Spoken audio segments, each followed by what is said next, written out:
Many years ago, we looked at the impossible life of the unsung hero of Halo, Chips Dubbo, Australia's finest 26th century export. Chips is a legend in Halo lore, having fought in just about every major theatre of the war before vanishing into obscurity. But all this time, he had us deceived. For there was another with his unique ability to survive even the most impossible of scenarios. A legend who didn't vanish at the end of the war, but instead kept fighting, remaining active even to this day. I am of course talking about the man, the myth, the legend, Sergeant Marcus P. Stacker. I'd have been your daddy, but that dog beat me over the fence! Okay, so before we dive into Sergeant Stacker's deeply heroic backstory, we first have to cover the deep lore behind his name. Marcus Stacker is named Marcus Stacker for two very important reasons. Firstly, his face, at least early on, was modelled after Marcus Leto, the co-creator of Halo, father of the Master Chief, and Bungie legend. And secondly, he was voiced by Pete Stacker, whose main role was none other than Captain Keyes. So you add Marcus Leto and Pete Stacker, and of course, you get Marcus P. Stacker. So, Sergeant Stacker's first known service was during the fall of Reach. Operating under the call sign of Kilo 40, he helped coordinate the evacuation of civilians from the Traxxas Tower during the invasion of New Alexandria. Initial plans were to use the tower pad, presumably right at the top of the tower, to evac the civilians, but this plan was quickly scuppered when a Covenant corvette moved in above and began pounding the tower. In retaliation, Stacker ordered operator Kilo 26 to initiate FPF, or Final Protective Fire, on the corvette with Alexandria's AA turrets, with intents to stop the thing from moving and take it out of the battle, but after 2 FPF shots, it just kept coming. With the tower port now off limits, Stacker redirected civilian evacuations to the cargo port, one level below Noble 6, which seemed effective for a time, but it too was eventually rendered useless by the corvette. So plans were changed once more to redirect the civilians to the executive landing pad attached to the neighbouring tower. The only issue was that crossing the cargo port was now impossible on foot, so Stacker had Noble 6 link up with a group of ODST specialists who were working on a plan to cross the port and secure the executive landing pad.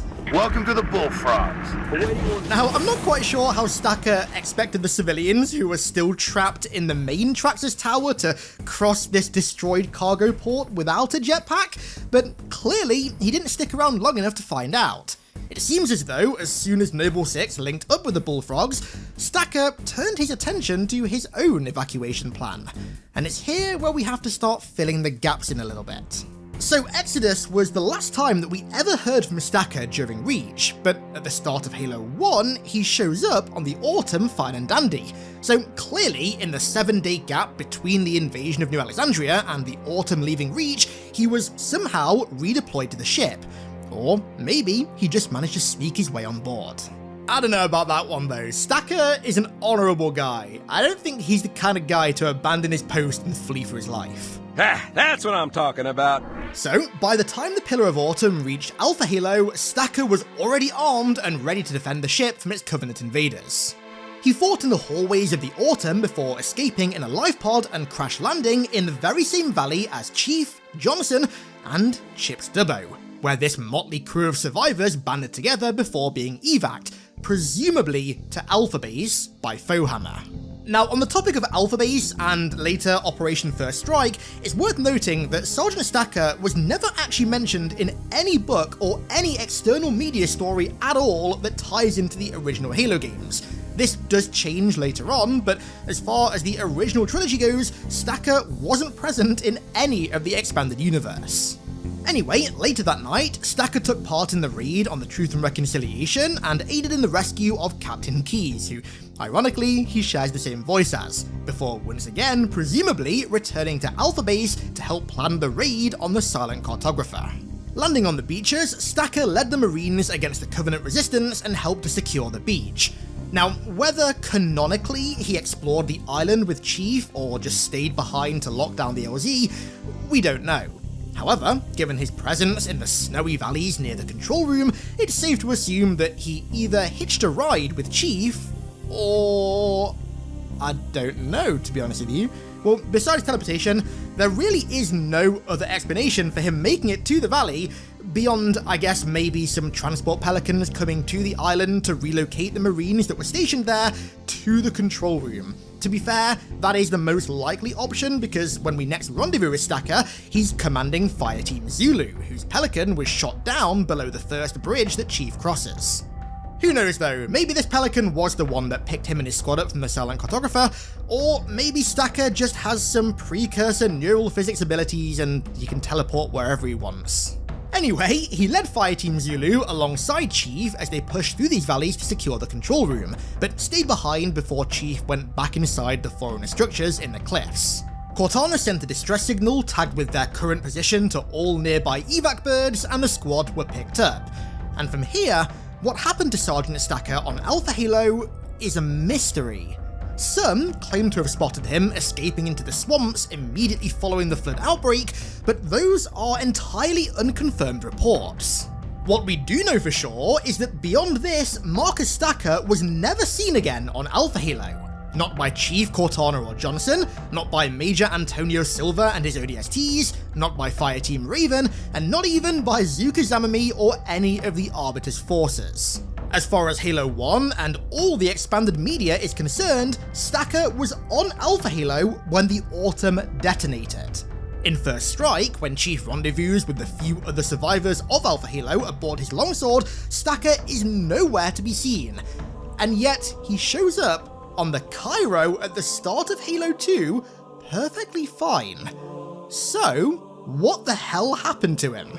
Well, it's fair to say that he took the same means of exfil from the ring as Chips Dubbo. Both of them survived Alpha Halo, and neither made an appearance in First Strike, which was the story that bridged the very end of Halo 1 to the start of Halo 2. The only way they could have possibly escaped the system that Alpha Halo was located in and made it back to Earth in time for Halo 2 was to take a slipspace capable ship, and the only one in Alpha Halo's vicinity that we know was hijacked was the Ascendant Justice, which of course Chief Johnson and the others commandeered to return to Reach.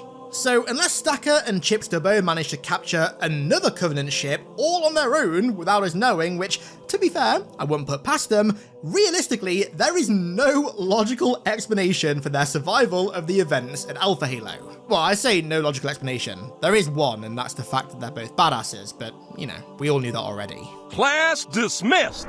Anyway, regardless of how he made it back to Earth, Stacker was present at the award ceremony on Cairo Station. And I guess it's at this point where I should start to talk about Stacker's rank. Now, in Halo Reach, he was a gunnery sergeant, but in Halo 1, he was just referred to as a sergeant. Then in Halo 2, he's seemingly back to being a gunnery sergeant, which is weird, and there are two possible ways to rationalize this. Firstly, maybe he was promoted from sergeant to gunnery sergeant on Reach, but because of how pressing the Covenant's invasion of the planet was, there was never time to officially promote him, and so he officially remained a regular sergeant until this award ceremony, where, off-screen, he received his official promotion to gunnery sergeant. Or secondly, maybe he was a gunnery sergeant during Reach, officially, but he abandoned his post to escape New Alexandria and got demoted as a result, only to then be re-promoted at the Cairo ceremony for his heroic acts of bravery on Alpha Halo. I mean, to be fair, the UNSC didn't really have the room to start dishonorably discharging troopers at this point in the war, so maybe the powers that be just deemed demotion an adequate punishment for his abandonment instead. There is a third alternative as well. Maybe Bungie giving him the rank of gunnery sergeant in their last game was meant to indicate that he was actually a gunnery sergeant all along, and that was just shortened to being called a sergeant. Who knows though.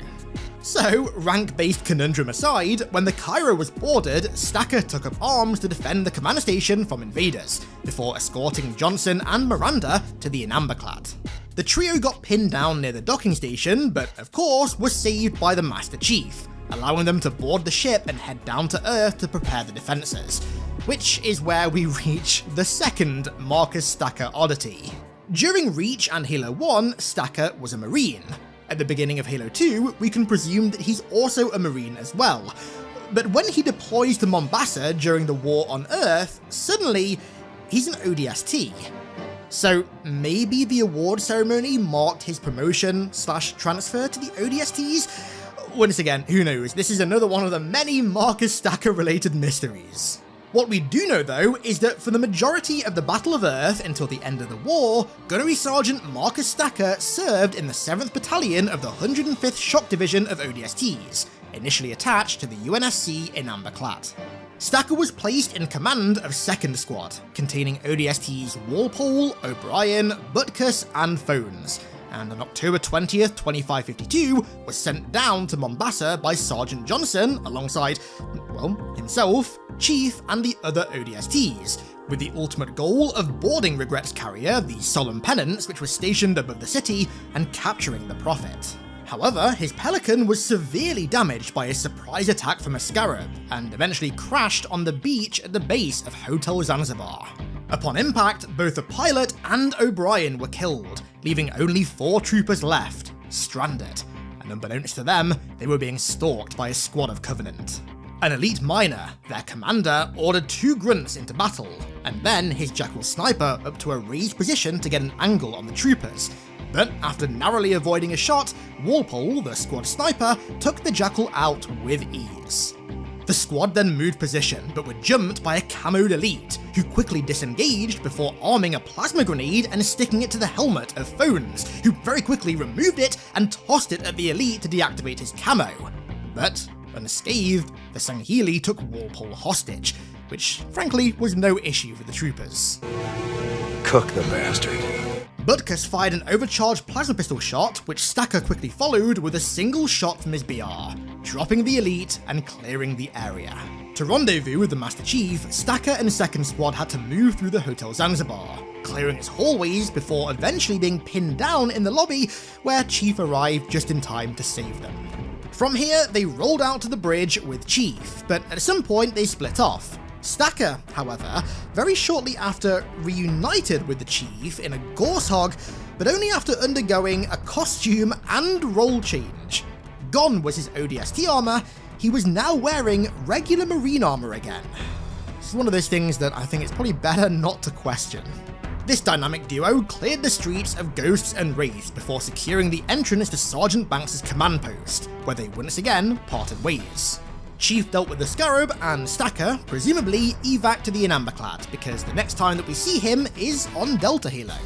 Now once again an ODST, Stacker was among the first to drop feet first to the surface of Installation 05, landing on a cliffside at the base of derelict ancient ruins. Alongside Chief, he cleared an LZ for Johnson to drop off rearmaments, before pushing through the ruins towards the Prophet of Regret. However, upon reaching the gondolas, Miranda Keyes announced her discovery of another library on the ring beyond the Sentinel Wall at the edge of the lake, and ordered Sergeant Johnson to evacuate all his men so they could coordinate an asset denial retrieval mission. Stacker was off to retrieve the index. So, only a day after first making ringfall, he and his men were deployed to the outer region of the Sentinel Wall guarding the library. Unlike the Arbiter, they were able to make it through the outer wall with no bother from the Sentinels whatsoever because, of course, they are Reclaimers. The ring was suffering an outbreak, and so even in the absence of the Monitor, it's safe to assume that the ring's automated systems would encourage Reclaimers to the library to go and retrieve the index and ultimately fire the ring. I mean, that's what these things were built for in the first place. And so they made it through to the inner wall with relative ease. However, the arrival of Tartarus's brutes, and then later the Arbiter, would throw a wrench in their plans. When the Arbiter deactivated the containment shield, the flood began to spread like wildfire, and the inner wall became a free-for-all. With the infected numbers exponentially increasing, Sergeant Stacker, Sergeant Banks, and other troopers ordered Miranda and Johnson to go onto the index whilst they stayed behind to hold the flood back for as long as they could. And over the comms, it sounds like Sergeant Stacker gets infected in this endeavour, but as you can tell by the length of this video, he miraculously survived his encounter with the parasite, and somehow both he and Sergeant Banks were later taken captive by the brutes in the very same valley as Johnson and Miranda, miles from the Sentinel Wall, So, presumably, the two somehow escaped this run-in with the parasite, only to then bump into brutes who captured them and then went to go and secure the index. Anyway, they weren't held captive for very long. Right before they were going to be executed, the Arbiter shows up and causes a distraction, and the two were very quick to take up arms and put down their captors. Now, considering that this moment right here was arguably the official beginning of our alliance with the elites, it's safe to assume that both Banks and Stacker were evacuated to the same allied elite ship as Miranda and Johnson, where they then returned to Earth. When they got back, both Stacker and Banks parted ways. Now, we don't know what happened to Banks beyond Delta Halo, but we do know that 2 weeks later, Sergeant Stacker would be Johnson's second-in-command on the mission to retrieve the Master Chief from the jungles of Voi. And it's here, during his second tour of Earth, that Stacker returned, once again, to being a Marine for some reason. Leading First Squad, he scouted ahead for brute patrols before sticking with the Master Chief and Arbiter all the way through the jungle, saving Johnson, and then returning to the UNSC's base of operations in Voi, Crow's Nest. He was stationed here for quite some time, helping to prepare the defences near the Ops Centre from the Covenant invaders, but was redeployed before its destruction to help ferry supplies into the city of Voi, but things didn't quite go to plan. Stacker's supply convoy was jumped by Banshees driving down Savo Highway, east of Voi. Most of their Warthogs were destroyed, and his crew took multiple heavy wounded, and so they had to fall back to a small outpost just off the highway, where they were then surrounded by brutes as well. Hailing for any backup, the Master Chief soon arrived to save him and his men. Once the site was secured, Stacker mounted up with Chief and rolled down the highway to support the stranded squad that he was meant to be resupplying, and cleared the highway of all Covenant, carving a clear path for Allied forces to push into Voi. All that remained before Lord Hood could start his approach on the Covenant fleet stationed above the Arc Portal were a series of AA emplacements. So Stacker, alongside Chief and Gunnery Sergeant Reynolds, played by Nathan Fillion, led the push into Voi to eliminate them, infiltrating through a heavily guarded Traxxas factory complex on the south side of the city. While the Allies assaulted the key ship, Stacker and his men returned to the factory complex to regroup, when all of a sudden, there was an enormous bang, followed by the onset of a sickly green fog. The Flood had arrived on Earth. Being the Chad that he is, this was just another day on the job for old Sergeant Stacker. Considering that this was now his third encounter with this ancient parasite, he was more than prepared for what came his way. Armed with a trusty M90A shotgun, he and his men held their ground against the infected long enough for Chief and Arbiter to come in and support. With the factory clear, Stacker and his men held their position, and eventually were evac to the Ford into Dawn before Voi was glassed. And it was here on the Dawn where Sergeant Stacker's galactic travels continued. He remained one of the leaders of the troops that followed Truth to the Ark, where initially he led a lance of Scorpions through the desert canyons to reach the Cartographer, even aiding in taking out a Scarab on the way. But then, with the Citadel's location secured, he went through yet another costume and possibly also role change. Once again, he threw on the ODST armor and led a small contingent of troopers alongside the Master Chief to secure the first tower. The strike team successfully cleared the beach and also the tower, and Stacker and his men held its entrance whilst Chief went upstairs to kill the chieftain and disable the shield. However, when Johnson's strike team failed their mission, Stacker was forced to take to the skies. He mounted up on a Hornet alongside Chief and joined up with the elites to storm the third tower and disable the shield. Then, with one final effort remaining, the Allies pushed the Citadel, clearing out hordes of Covenant defences and also 2 Scarabs in the process. Chief, Arbiter and Spark continued into the Citadel to stop Truth, while Stacker and his men and elites stayed behind to secure the entrance, and once the Halos were deactivated, he was evacuated back to the Shadow of Intent and returned to Earth. 4 months later, in March of 2553, Stacker was present at the Voi Memorial among the Marines who conducted a 3-gun salute in honour of all who fell during the war, despite being present twice on the memorial itself. Again, I think the less we think about stuff like this, the better. And thus, Marine/ODST Gunnery Sergeant Marcus Stacker's service during the Human Covenant War was over. but his service in his old commander's beloved corps was far from over. For his heroic acts of bravery during the war, Stacker received yet another promotion, this time to Master Sergeant, and by February 2557 he found himself stationed aboard the new flagship of humanity, the UNSC Infinity. The Infinity's mission was to locate and decommission all remaining Halo rings in the galaxy, but it was in the orbit of Gamma Halo where Stacker's path would be redirected once more. After moving the composer from the ring to Ivanov Station, coordinates to the shield world of Requiem were discovered, and so the Infinity headed there. But when they arrived, much to their surprise, they stumbled across the distress signal from none other than the UNSC Forward Unto Dawn, and thus began the war on Requiem. Of course, the Infinity was sucked into the planet, and their only means of escape was to destroy the gravity well that was keeping them there. Now, this operation was of course spearheaded by the Master Chief. Marcus Stacker was elsewhere, at least initially. It was when Chief shut down the particle cannons and emerged from the cathedral that these two legendary heroes finally reunited. Chief re-emerged in the heart of a battle between heavy armour, with the UNSC Scorpions being led by none other than Master Sergeant Marcus P. Stacker.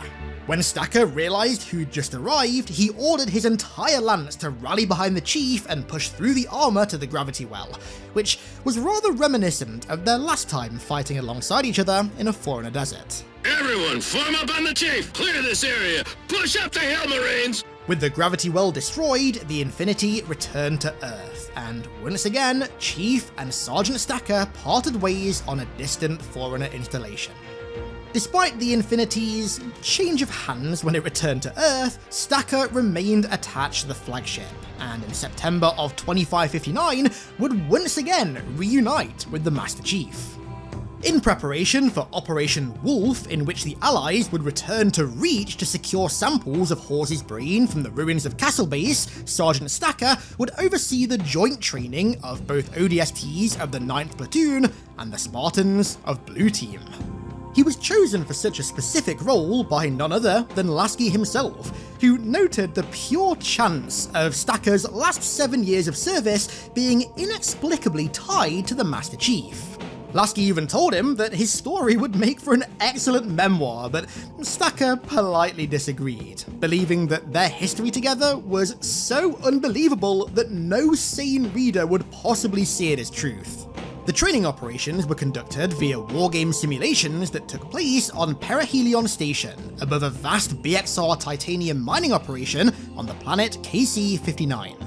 For the training, Sergeant Stacker worked closely with the UNSC's Cartographer Initiative to create simulated environments of all kinds, from urban settings on Earth to ancient foreign facilities. The whole point was he was throwing everything at the Spartans and the ODSTs to see how quickly they could both adjust to an ever-changing battle scenario.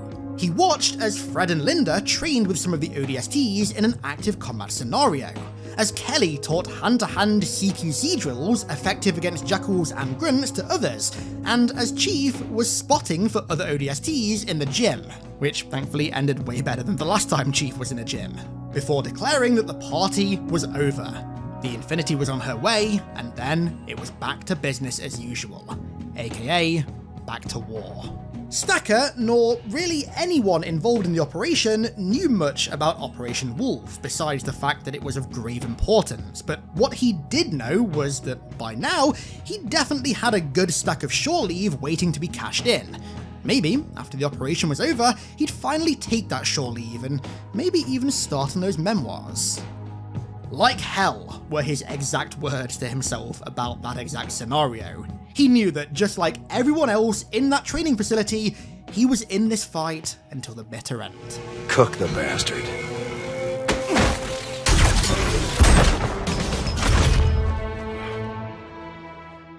Today, we're going to cover the life of a Marine who, by all the rules of natural law, should not be alive. A Marine who defied the odds of space and time, surviving some of the most cataclysmic events in galactic history, when doing so was quite literally impossible.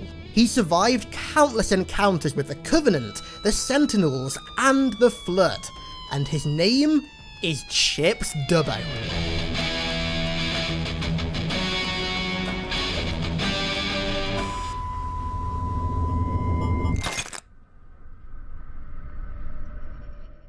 The origins of the mysterious Chips are entirely unknown, shrouded in more mystery than Oni's most classified documents. Rumours can be heard in the outer colonies that suggest he isn't technically human, rather an artificially created biological superweapon. Tales are told of his exploits during the war, but take everything from the outer colonies with a pinch of salt. With the strange drugs they take out there, honestly, you can never be too sure about anything they say. However, those are just baseless rumours. What we do know for sure is that the mythical Dubbo is of some sort of Australian descent. Maybe it's no coincidence that he's from the same country as Oni's top headquarters. Anywho, that's enough speculation for one video. How exactly did Chips achieve this mythological status that spawned all the rumours of his origin? Let's take a look. The first recorded sighting of Private First Class Chips Dubbo was on board the Pillar of Autumn, fleeing from Reach. Could it be that he fought on Reach and was one of its few survivors? I mean, some pilots who fought in the space battle at Anchor 9 swear that they heard his voice over one of the Saber comms, so perhaps his rumoured links to Oni are more than just rumours. Or was he merely just one of the Autumn's assigned Marines? I imagine that we'll never know for sure, but his presence on the Autumn would be one of great importance. He was the first Marine to meet Chief when the Covenant began boarding the ship, escorting the then unarmed Spartan to Captain Keyes. Like the Chad that he is, Mr. Dubbo survived the boarding and destruction of the Autumn, most likely via life pod, and crash landed on Alpha Halo with his squad. Like the rest of the stranded Marines, he and his team quickly fell under heavy Covenant fire, but Chief eventually showed up to return the favour and save them, whisking them away to safety in Echo 419's Pelican, although the safety would only be temporary. It wasn't long before our resident alpha male was back in action once again. Mere hours later, Chips took part in the raid on the Truth and Reconciliation to rescue Captain Keyes, although here we run into another oddity with his story. He actually wasn't part of the same team as Chief that landed quite far away from the ship. Instead, he was part of the first strike team that landed much closer, and were all killed. However, later on, when the group was staging their escape in the Spirit, Chips appeared to complement Keyes' flying ability, so this raises yet another theory. Perhaps Chips Dubbo is no mortal man, rather a soul-like entity that, when its body is destroyed, can simply possess another. Could Chips Dubbo have transcended time and space and learnt to exist within the fourth dimension? I don't know, but I'll leave it open to you guys to discuss it in the comments. After defying death and flying away into the sunset, he embarked on yet another mission, this time as one of Captain Keyes' personal envoys. However, this would be his most horrifying operation yet, even for somebody of his caliber. Sometime before this, an elite was captured and interrogated at the UNSC's base of operations on the Ring, Alpha Base. This elite, after much grilling, revealed the location of a Covenant weapons cache that he delivered to a facility hidden deep within one of the Halo's swamps. Keyes saw intercepting this cache as a priority 1 mission, and so set off for the facility with Fireteam Charlie, led by Johnson, and of course containing our main man Mr. Dubbo, and 2nd Squad for backup.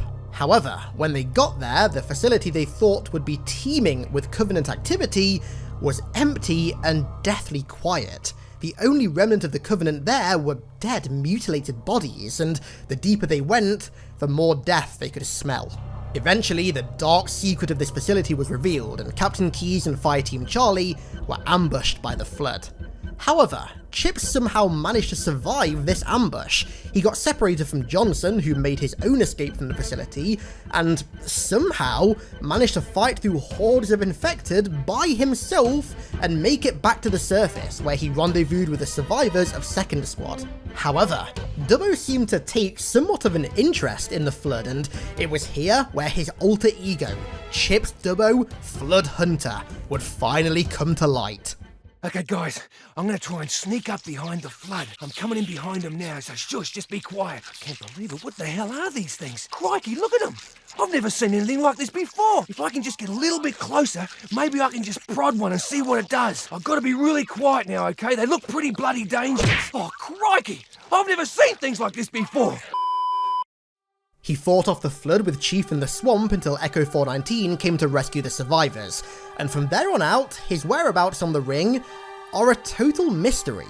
Given that we never saw him again in Combat Evolved, we could very easily just assume that he never made it off the ring alive, but why would we underestimate Mr. Dubbo like that, when we all know what the man is truly capable of? Somehow, he managed to escape Alpha Halo before it was destroyed, and make it back to Earth safely. How exactly is entirely unknown, again shrouded in more mystery than anything Oni could ever classify. However, Chips didn't let these traumatic events and close shaves with death faze him.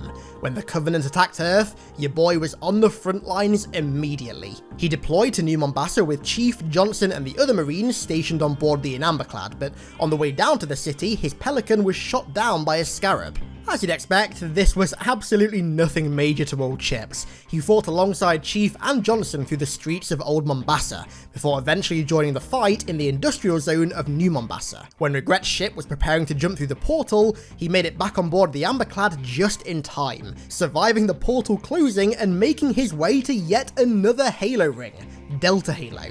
However, it's at this point where I need to introduce another theory, the Dubbo clone theory. While he was thousands of light years away fighting on Delta Halo, he was also encountered by Buck still fighting the Covenant in New Mombasa. Now, did Oni create multiple Dubbos? Did the simulation glitch out and duplicate the man? Again, I'll leave that up to you, the viewer, to try and answer in the comments. Over on Delta Halo, he once again fought alongside Chief through the ancient ruins of the ring, and helped him push off the rock and through the bush until they reached the Prophet of Regret, but he let Chief have that one. However, it was around this time where Dubbo let his guard down and was captured by the Covenant and imprisoned on board High Charity at the worst time possible. At the dawn of the Great Schism, Chief used the ensuing anarchy on board the High Charity to his advantage, freeing Dubbo and his fellow Marines from their cells, and the Spartan once again joined forces with the Invincible Marine to slay all alien scum in their path. As the flood begun infesting the city, Chief boarded the key ship back to Earth, leaving Dubbo behind, but as we know, Chips has a knack at escaping impossible situations. Somehow, he managed to fight through the ensuing Great Schism and also now the hordes of Flood on board High Charity, and escape, making it back to Earth to rejoin the fight. Yet another one of the many impossible acts this Australian legend managed to somehow accomplish. Back on Earth, he took a more relaxed, non-combat role for a while, acting as Crow's Nest's communication operator. He sent Kilo 23 to rescue Chief, Johnson and Arbiter from the jungle near Voi, which begs yet another mind-bending question. Dubbo somehow managed to make it back to Earth from High Charity before Chief. How the hell did he manage that? Questions. So many questions. When the Covenant began invading Crow's Nest, Dubbo rearmed himself and once again took on a combat role, clearing the hangar of invaders before making his escape. He then once again rendezvoused with Chief in the city of Voi, helping destroy the AA defences the Covenant had established, before having yet another dice with the Flood. When the infected ship came crashing down in Voi, he helped with the cleansing procedure on the ground, but was eventually evacuated to the Dawn with all the other survivors before Artas glassed the area. Being the battle-hungry Marine that he is, he felt obliged to go through the portal to fight the Covenant one last time on the Ark. His journey down to the surface didn't go quite as expected though. His Pelican was shot down on its descent, and he and the few other surviving Marines were forced to stay in the shadows and hide from a brute scavenging party. However, when they rendezvoused with Chief once again, all bets were off and they slaughtered the scavengers with ease. He and Chief once again joined forces to clear an LZ for the Dawn and to push towards the Cartographer. He demonstrated his impeccable driving skills in a Gorse Hog while Chief was on the gun, and the two iconic heroes fought through waves of wraiths and took down a scarab. This man is capable of just about anything. Once they'd found Truth's location, Dubbo and Chief took up arms together one last time, as the dynamic duo cleared out one of the shield towers together, before making their final effort towards the Citadel in the heaviest armor they could muster. As Chief and Arbiter went to stop Truth, Chips was forced to evacuate the now flood-infested area with the rest of the Marines and the elites, fleeing to safety on board the Shadow of Intent. When Chief and Arbiter stayed behind to defeat the Flood once and for all, Chips decided that it was finally time to take a breather from his eternal battle against aliens, robots, and space zombies, and headed home through the portal. When Chief never made it back home, Chips decided that it was time to honour his battle partner one last time, so he joined up with the other war veterans and took part in the 3-volley salute at the Voy War Memorial, making sure to remember not only the Master Chief, but all those who served alongside him and witnessed what this Aussie badass was truly capable of. Chips Dubbo was more than merely a private. He was a war hero of the greatest extent. He served humanity like few others ever could, and earned himself one long, sunny vacation.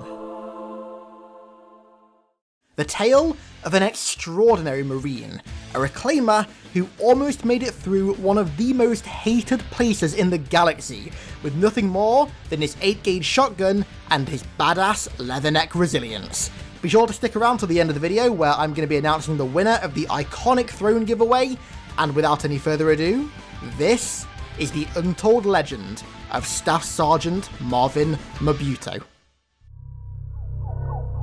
We all know the horrors of the library, unless of course you're like me, a sadistic fucker who actually enjoys it, but realistically it's an aptly named, dark, vast, boring, repetitive facility used for storing ancient knowledge, except instead of storing books and ancient tomes, it stores the Flood. As we well know, Chief's time there was not exactly fun to say the least for Chief or the player. Shortly after the Flood were released from Alpha Halo by the Covenant, 343 Guilty Spark teleported Chief to the library in a hurry to fetch the Index, which he was then going to use to defeat the Parasite. But what if I told you that Chief almost wasn't taken to the library? What if I told you that one brave Marine was taken there before Chief? As Chief worked his way through the library, being constantly annoyed by the onslaught of Flood from all directions, and also from Guilty Spark repeatedly self-proclaiming himself as a genius, he left a trail of bodies in his wake. The facility was nothing more than metal, empty shells, and infected corpses. However, as Chief proceeded deeper into the library, he came across a corpse that stood out from the rest. A human corpse, an uninfected human corpse. Granted, it was defiled far past the point of recognition, but the armour the remains were clad in, along with the hundreds of empty shells surrounding it, signified it was definitely a human. Chief reached down and grabbed the dog tags hidden among the guts, and learned that the body was that of Staff Sergeant Marvin Mabuto. Guilty Spark then chimed in, revealing that this wasn't the first time he'd taken a reclaimer through the library. When the Covenant first released the Flood from containment, Spark needed a reclaimer to get the Index so he could stop them, and he needed one fast. He looked all over the ring before finding a single Marine on the other side of it, split from his squad, wandering aimlessly round a foreigner structure. He then teleported this extremely unlucky soldier to the exact same starting location as Chief, with the exact same goal: retrieving the Index, of course, without actually knowing what it does. Just a word of advice real quick, if you ever get randomly teleported by a floating cocky eyeball, never actually retrieve what it's telling you to retrieve, just trust me, it doesn't tend to end well. However, sadly, Marvin had clearly failed his task. As noted by Guilty Spark, his combat skin proved even less suitable than Chief's at stopping the Flood, which isn't exactly a shock given how many open areas the Combat Evolved Marine armor has. I mean, it's not too bad when bullets are flying at you, but when an infection form is trying to latch onto your neck, yeah, it's really not that great. That said though, how far Mabuto had made it through the hellhole of a facility actually genuinely shocked Chief.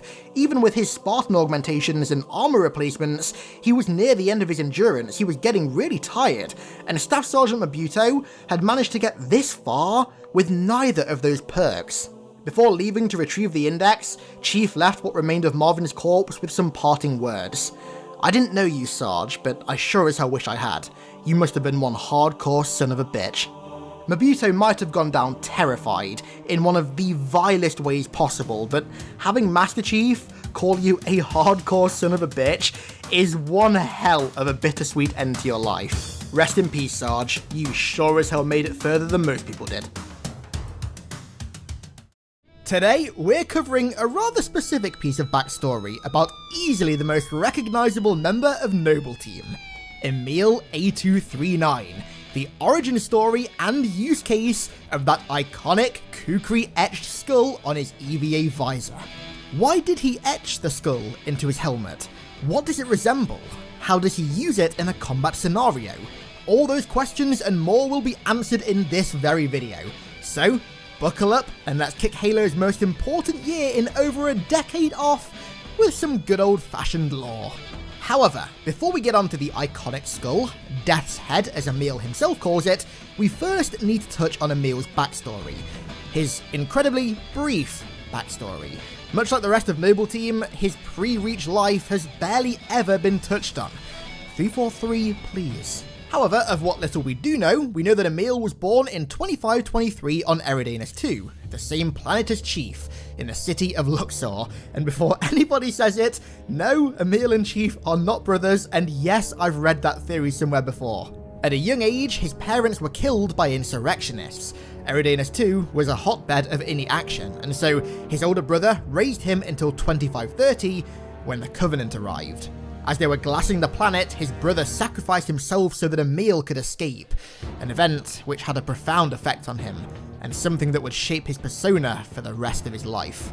Now an orphan, he became one of the many Covenant-caused orphans to be conscripted into the newly commissioned Spartan 3 program, spearheaded by Colonel James Ackerson. As I'm sure you can imagine, Emil excelled at the Spartan training, quickly realizing that he could fill the void left in his heart by the bodies of his family with the bodies of his enemies. He graduated the program at age 13 as part of Alpha Company, the first wave of Spartan 3s, but he was quickly removed from Alpha because his skills were seen as far too great and unique to be wasted on generic missions. He was much better suited for operations that required a more skillful hand. And it turns out that this transfer was in fact very lucky for Emil. Shortly after his departure from Alpha, the company was sent on Operation Prometheus, in which all but a few of the Spartans were slaughtered. From here, it's entirely unknown what Emil did until he joined Noble. The only thing that we do know for sure is that he solidified his persona as a cold, ruthless killer, who did what he did not to win the war or to ensure a future for humanity, but to massacre the enemy and to fill the void inside him with corpses. Okay, so that's cool and incredibly edgy and all, but what about the skull? Well, Death's Head was carved during a series of counter-insurrection operations on Reach. Now, before we begin looking at these operations, I will say that they come from A Fistful of Arrows, which, if you aren't aware, is a fan comic by Leviathan. Now, I already covered the bulk of this comic in a video about June and how he escaped Reach, but for those who didn't see that video, A Fistful of Arrows is technically not canon, but it has been directly addressed by both Bungie and 343. Leviathan has done work for official Halo stories before, it fits in with the existing canon perfectly, and is about as close to being canon as it's possible to be without actually being canon. So just bear that in mind throughout this video. At any point, 343 could just click their fingers and canonize this story. I mean, there were talks a few years ago of that happening, but they fell through, so just bear that in mind. If you want to read Fistful of Arrows after this video, which I highly recommend, the link is at the top of the description. It is completely free, and it even comes with its own soundtrack to listen to while reading, so after this video, definitely give it a shot. Anyways, let's begin. The first of these operations was a hostage rescue. An ex-member of the UNSC turned insurrectionist with currently unknown ties to other insurrectionist terror cells had taken a girl hostage, holding her at gunpoint atop one of the many high-rises of Reach. Noble had the innie surrounded, on the ground and in the air, and after some moral hesitation, June took the shot, spraying the innie's brain matter all over the girl's face. June's reluctance to pull the trigger was caused by the fact that this target was at one point one of their own. He was ex-UNSC. His moral compass had kicked in because at the end of the day, that was somebody who at some point had laid his life on the line to defend humanity, who, over time, had just faltered. However, in his usual brash fashion, Emil shrugged June's morals off as mere hesitation, a weakness spurred on by having a conscience. In Emil's eyes, having a conscience was incompatible with a combat scenario. Anybody who hesitates in the heat of battle won't be standing when it's over. George tried to reason with him, saying that there's more to war than just surviving, like knowing that you're fighting for the right side. Words packed with truth, but to Emil, ensuring his own survival and, more importantly, denying the survival of his enemies was why he did what he did. After his childhood, he had nothing left to live for besides increasing his insurrectionist and Covey kill count, and to him, that was all he wanted. It was all that mattered. Evac came in with a medical team, and Noble and the hostage were escorted back to base. When they touched down, Carter addressed June over private comms about his hesitation during the operation. Despite his insistence that everything was okay, Carter brought up his PTSD sessions with Dr. Cooper, and June cracked. He was adamant that the hostage, the girl, who only said had none of the morale to be an innie, but all the right connections to bring the cell down, was manipulating the ex-Marine. He knew that she was the real threat and that only psych profile on her was wrong. She was the one who sat in the base right now posing a significant threat, and the one that she'd used, the real victim, was in the ground. June pleaded with Carter to increase base security, and he acknowledged the request but ordered June to take some rest. However, later that night, June's worries would be vindicated. In the dead of night, there was a massive explosion in one of the base's holding cells. The girl had escaped. Command sent a frantic broadcast over the local network, asking if any Spartans were still combat ready, and it turned out that one still was. Guess who? With the base in chaos and the hostage on the run, Emil was ready to hunt her down, no hesitation. Before Carter could even finish giving him his orders, he had the girl in his sights and was hot on the trail. She was making a break for the fence surrounding the base, and when Emil got closer, he saw that she had friends, armed with ballistics and wire cutters, ready to get her out. As soon as they sighted the Spartan, they opened fire, but Emil didn't need any backup. He put all 420 kilograms of his weight behind his fist and crushed the skull of the first rebel with one heavy blow, before drawing the kukri from his sheath on his shoulder and throwing it perfectly into the eye socket of the second. With her two saviors now firmly sent to the afterlife, Emil sheathed his blade and grabbed the hostage, only for her retort to make him draw it once more. 3 of us for 100 of you? Seems like a good trade. In response, Emil replied with the only thing he knew how to, intimidation, but no amount of fear that he could instill into the girl would prevent what was to come. Through the darkness, suddenly the headlights of a warthog protruded. He assumed it was Carter and some other members of Noble, now armoured up and combat ready, who'd come to provide support. But as the LRV moved into the light, the all too familiar red hand of the insurrection revealed itself, crudely painted on the turret guard, and the 3 12.7 by 99mm barrels began spooling up, creating a flare in the darkness. Carter and Kat were on their way to Emil's last location, trying to radio him, but to no avail. All Kat was picking up was static. They'd only just lost Tom, their previous Noble 6. The team was already a man down. They could not afford to lose anyone else, especially somebody of A239's skill set. He was too valuable, especially given how dire the state of things were across the galaxy. If he was found KIA, Noble would never recover. When they eventually reached his position, they found him on the ground, his helmet 6 feet from his body, but luckily, he was alive. They got him up and Carter inspected his helmet, his now damaged Mark V EVA helmet, and what Kat said would lead to the creation of the insurrection's newest nightmare. Already back on his feet, with artistic ideas undoubtedly flowing through his brain at light speed, Emil suggested that they follow the girl and her rescue party, but Carter denied. Flyboys were already in the air with their searchlights bright. They were bound to find them, and besides, the base was already in chaos and needed help with damage control. But if the Flyboys failed, then Noble were going hunting once more. And fail they did. A month later, in the July of 2552, only a month prior to Reach's inevitable fall, Colonel Holland sent Noble to track down the remains of the Terror Cell and capture its leader. the hostage, the girl who was now known to be called Eliza Ingrid.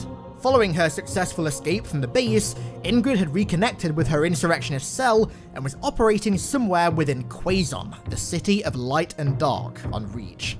Noble had spent the last month chipping away at this cell, capturing, interrogating, and eliminating key members of it, scattered all across the city, gaining intel on whoever was at the top, before finally, they gained enough pieces of the puzzle to create the entire picture, and gathered not only Ingrid's location, but also her plans with the final few members of her insurgent group.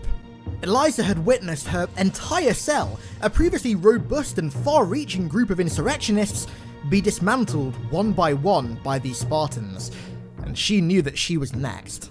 So, along with the final few surviving members of her team, she headed to Quazon spaceport to try and get off the planet and set up camp elsewhere in the colonies.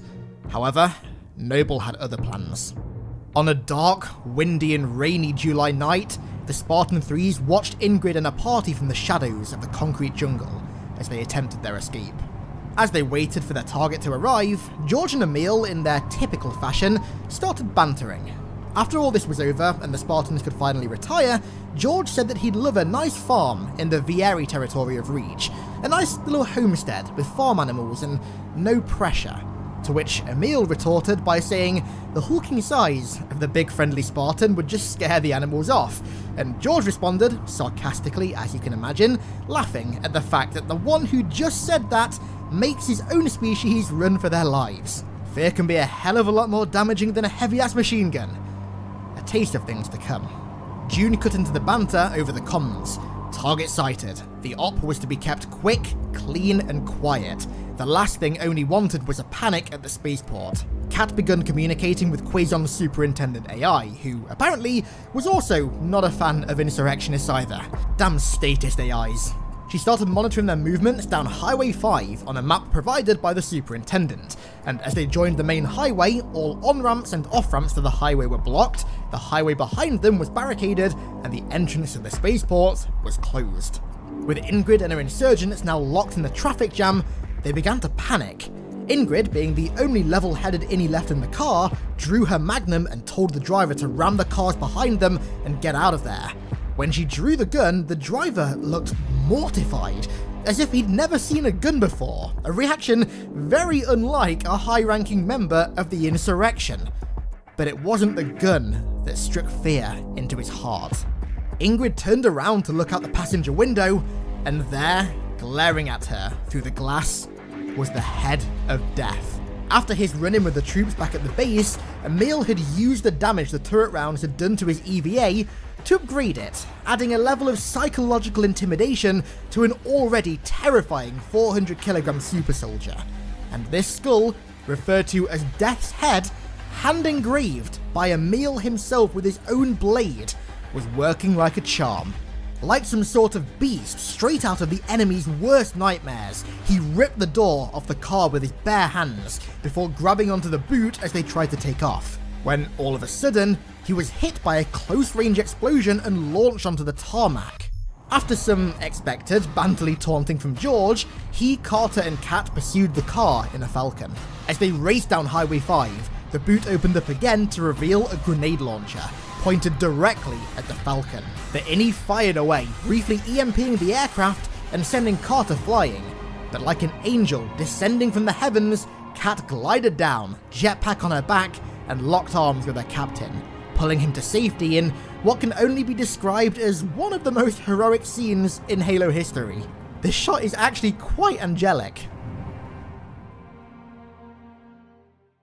Meanwhile, high up in the scaffolding of the city, June tried to get an angle, but the heavy rain combined with the bending roads meant that he couldn't. So, lacking a jetpack, he began his descent, jumping from crane to crane, walking a steel tightrope above the neon city until he had an angle. After one last confirmation from Carter that Oni did indeed want Eliza Ingrid alive, he adjusted his crosshair and blew the tyre of the car. But the slippery conditions caused the driver to lose control, swerving and sending the car flying over the side of the suspended highway. It looked like they'd lost the insurrectionist mastermind for the third time. But when she awoke, beside the wreckage of her car and the bodies of her comrades, what stared down at her was the product of a nightmare, and she was wide awake. With the package now secured, and for good this time, Emil radioed back to Carter, and the op was officially concluded. From there, the rest is history. Emil continued to utilize intimidation and fear tactics against enemies of all species, until his brash, fearless persona got the better of him, and his body was burnt to ash in the Azad shipyard.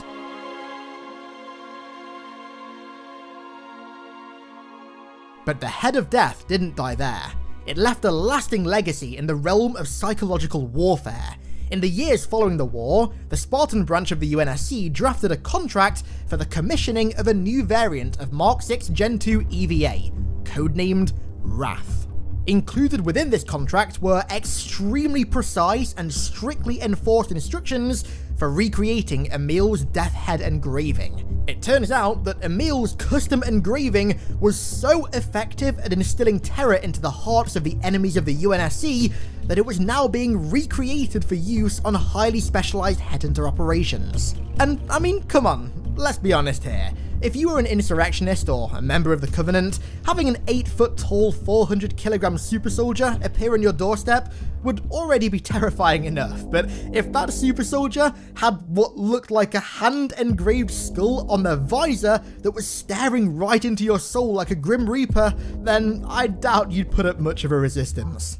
You combine that with the cookery and, well, the insurrection don't stand a chance. They say you should never judge a book by its cover, but if I see a game with cover art that goes absolutely insanely hard, I tend to end up loving the game itself, and Halo is absolutely no exception. If you judged Halo games by their cover art, I'd say your expectations would be set pretty well. Over the years, Halo's box arts have become some of the most iconic imagery in all of gaming.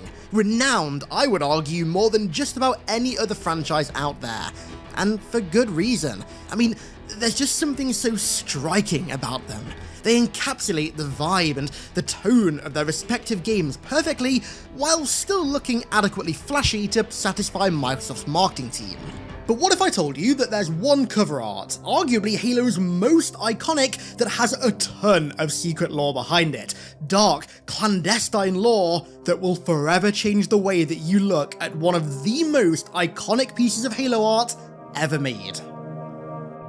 Now, technically, every Halo cover art has a degree of very rough lore behind it. Typically, most of them just kind of hyper-stylize an event or a location that exists within the game. Halo Combat Evolved's is a stylization, seemingly, of the level Halo. Halo 3's is a hyper-stylized shot of Chief Envoy. ODST's is Rookie roaming the rainy streets of New Mombasa. Reach's is more of a hero shot than anything, and the same kind of goes for Halo Wars 1 and Halo Wars 2. These are more so exceptions. Halo 4's is a stylized shot of Chief in the wreckage of the Dawn. Halo 5's is an Omega stylized shot of Chief and Locke's face-off, and Infinite is a stylized shot of Chief exploring Zeta Halo. Not to point out the ridiculously obvious. But you may have noticed that I skipped over the cover art of the greatest video game that humanity has ever created, and well, there's a reason for that. Halo 2's cover art goes beyond stylization. It's an actual in-universe photograph with a clandestine backstory. And to uncover said backstory, we have to go back through the life and career of a man named Ben Giraud. Benjamin Giraud was a war journalist in the 2500s. However, the term war journalist is used rather strenuously in this case. He was technically freelance, but his primary bankroller was none other than the Office of Naval Intelligence, so you can probably see where this one's going. Ben's first major entry in the universe was in the graphic novel released by Bungie in 2006. The story, Second Sunrise over New Mombasa, told the story of how Ben escaped the Covenant's invasion of Mombasa, armed with a significant discovery. But it also revealed much of the work that he'd done prior to and also during Earth's invasion. Because of the nature of his employer, Ben wasn't so much a journalist as he was a propagandist. He controlled, edited, and manipulated raw feeds from remote news cameras across the galaxy to reproduce and reformat the content into what he regarded as a digestible format, one more suitable for public consumption. Ben and his fellow propagandists created the news, spinning public attitude towards the productive and the confident and away from the fear and the panic, and for doing so, they were well and truly securing the bag. But to him, it seemed relatively harmless because he was working on Earth and the war was hundreds of light years away. It never seemed as though it would ever reach Earth.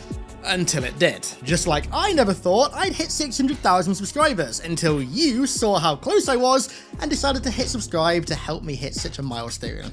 Thank you very much. As the Covenant annihilated colonies closer and closer to Earth, Ben's job started getting harder.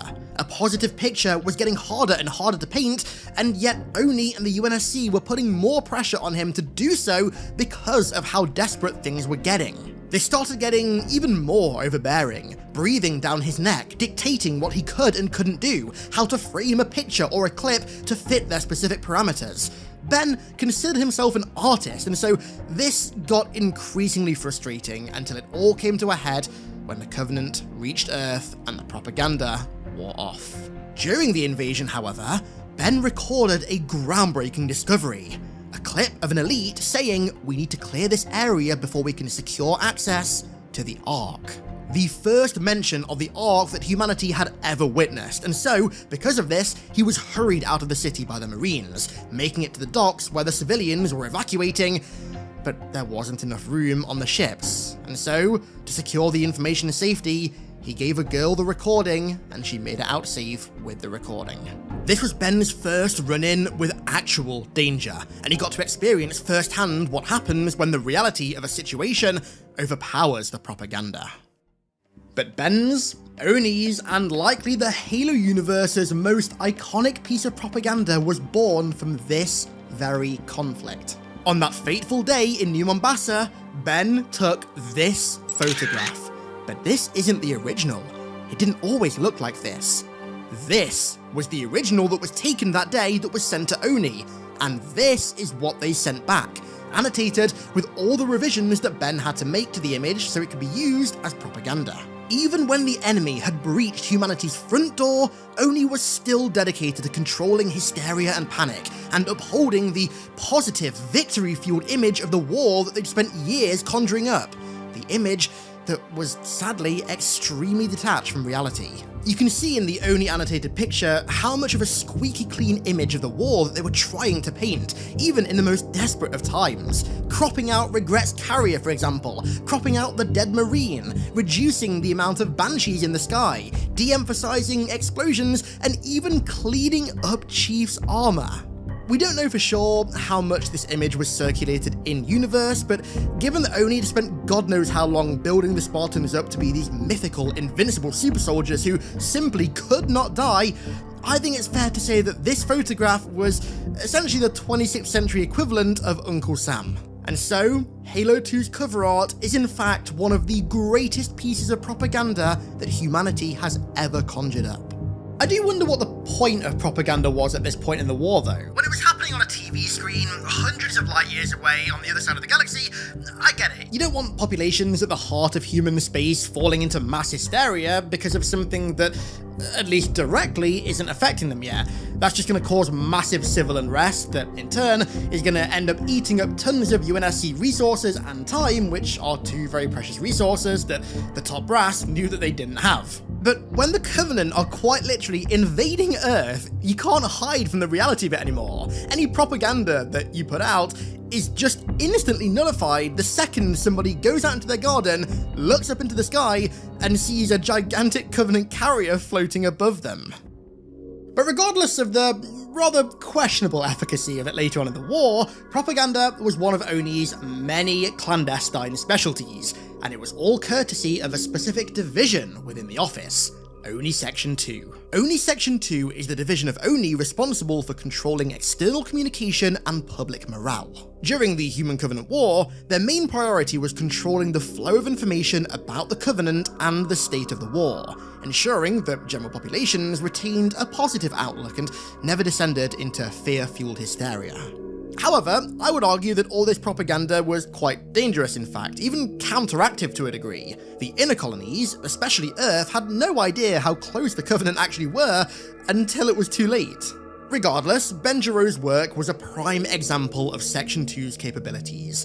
Doctoring footage, editing images, and altering news stories about wars, replacing blood and retreat with sacrifice and strategic withdrawal, ensuring that if troopers were ever shown hurt, it was made aware that they were being carried off on stretchers to safety and honours, having saved their platoon in an act of raw, inspiring heroism.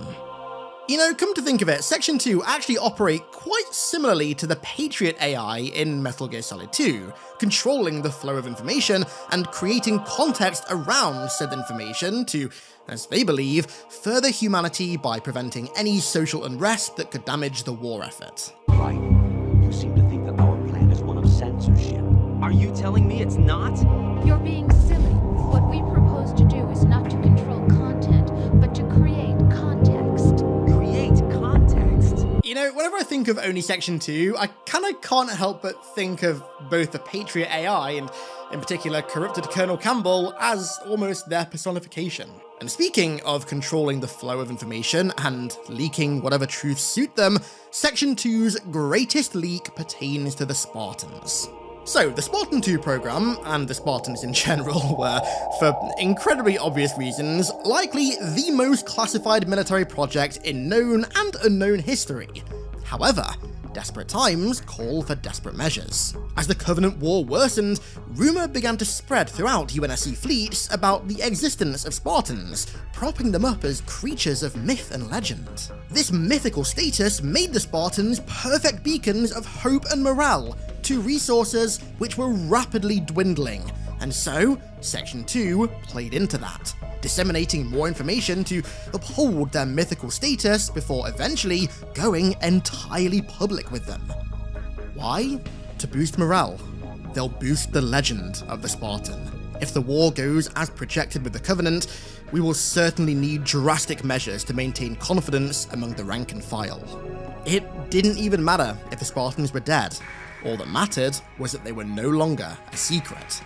Enter ONI Directive 930. So, if you're familiar with the term Spartans never die, they're just missing in action, then, well, you're familiar with ONI Directive 930. It reads, to maintain morale among the forces of the UNSC, any Spartan casualties are to be listed as missing in action, MIA, or wounded in action, WIA, but never killed in action, KIA.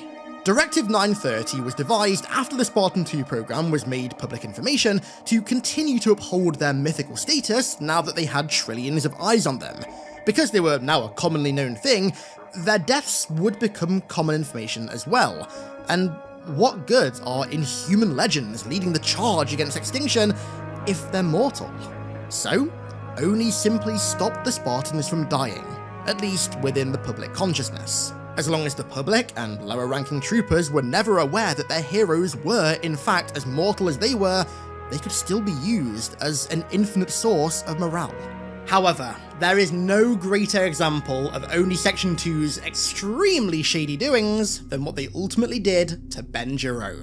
Following his escape from Mombasa, Ben went under the radar for a few years, no longer working for ONI until 2558 when he re-entered the fold. He got a rather surprise communique from the Senior Communications Director within ONI Section 2, Michael Sullivan. The office were putting together a campaign around the Master Chief, complete with full access to people from Chief's past, exclusive interviews with them, and a ton more exclusive details. And given Ben's prior experience working propaganda with John, they thought that he was the perfect journalist turned propagandist for profit for the job. They already had interviews with a bunch of key people from John's past lined up, and Ben didn't even need to do any camera work or photo work for them. It was just a case of conducting interviews and putting together what seemed like a puff piece and then getting paid a handsome sum of 120,000 credits for doing so. So, of course, Ben agreed. It seemed like easy money.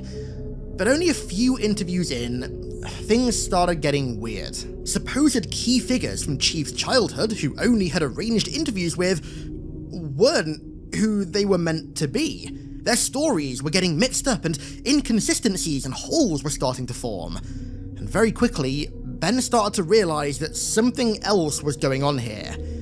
There was more beneath the surface. So, for the first time in quite a while, he once again put on his journalist hat. And while trying to avoid the watchful eye of Oni, he started to ask questions that he shouldn't, very soon discovering that not only were almost all of the sources that Oni had provided for the piece paid actors, but also the truth behind Chief and the Spartans, what they really were. You see, when Section 2 went public with the Spartan 2s, it was done entirely for propaganda and, in turn, morale purposes. At no point was it ever done for transparency. So, of course, none of the finer details, shall we say, of the program, such as all of the human rights violations and the extreme crimes against humanity, were ever made available to anybody outside of the absolute top clearance at Oni. At least until now. Ben Giro was the only person outside of Oni top brass who knew the sickening reality of what the Spartans were. Abducted children forced into lethal, highly experimental biochemical augmentations and military conscription, replaced with flash clones unbeknownst to their parents who would quickly die of mysterious illnesses. Armed with this startling newfound knowledge, Ben went AWOL and started crafting the true story. Not the story that Oni wanted him to make, with full intent to go public and reveal the truth of the Master Chief to humanity. And it was going worryingly well. He even booked a slot on the popular ECB news channel on which he'd reveal the truth. It was going way too well. However, live on air, the interviewer, Charles Kessler, just so happened to have the perfect refutes for just about every accusation that Ben made against Oni, their cover-ups, their lies, their crimes against humanity, all of it, turning what should have been, by all intents and purposes, a slam-dunk interview and reveal into a complete disaster. It turned out that Oni were onto Ben the entire time. This was all their doing. They made him out to be nothing more than a nutjob conspiracy theorist in front of millions, possibly even billions of viewers, discrediting every single one of his well-researched claims and ensuring the confidentiality of the Spartan program remained intact. Shortly after the interview, Ben was arrested by Oni and taken to their Midnight facility, the most secretive and high-security prison in the galaxy. Half prison, half Oni black site, Midnight Facility is where individuals of all species are sent to disappear. It houses high-ranking ex-Covenant prophets, elite terrorists, turncoats, defectors, and many more highly dangerous individuals. Hidden within an asteroid with enough firepower to destroy an entire Covenant fleet, nobody gets in or out of Midnight alive without Oni say-so. And that's where Ben Giro will be kept for the rest of his days, for leaking the truth about humanity's saviors, the Spartans, in a brightly lit cube pumped full of sedative gas forevermore. When you think of the original Halo trilogy, there are so many iconic characters that come to mind. Master Chief, Cortana, Johnson, Arbiter, Gravemind, Truth, Mercy, Regret, Halfjaw, Captain Keyes, Tartarus, Lord Hood, Chips Dubbo, etc, etc. But there's one character who I guarantee doesn't come to mind. Miranda Keyes. Here I come. Oh, here I come. To war. Oh, no. Despite being a pretty big part of the original Halo trilogy, Miranda Keyes seems almost entirely forgotten, not just by Halo fans, but even by Halo's developers as well, both Bungie and 343. Almost every single character from the original Halo trilogy, regardless of whether they lived or died, has played a major role in some kind of news story since, from Guilty Spark and Virgil to Johnson, Halfjaw, and even Miranda's own father. but Miranda herself has been more MIA since Halo 3 than your average dead Spartan, despite being one of the trilogy's most important characters and being part of one of the most important lineages in the entire Halo universe. So, what the hell do we actually know about Miranda Keyes then? Well, she was born on February 28th, 2525, a mere 24 days after humanity first made contact with the Covenant. Her parents were none other than Catherine Halsey, the creator of the Spartans, and Jacob Keyes, one of the greatest naval leaders in all of human history. So, you could say that she was born to pretty good stock.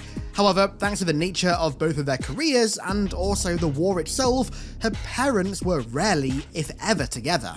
Miranda spent her first few years living with her mum on Reach, of whom was often absent thanks to the various excursions that needed to be taken.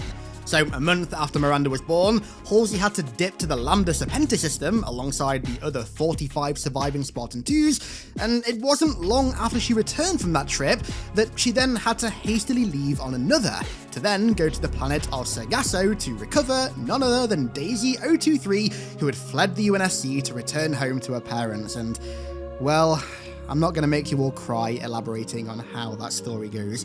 We all know what she finds and how it ends. I'll save your tear ducts for now. Long and very sad story short, Halsey recovered Daisy and then once again returned to Reach, but yet again wasn't there for very long before leaving again multiple times until early 2526, which was when she returned from Operation Silent Storm and then actually lived with her daughter for quite a while until 2531.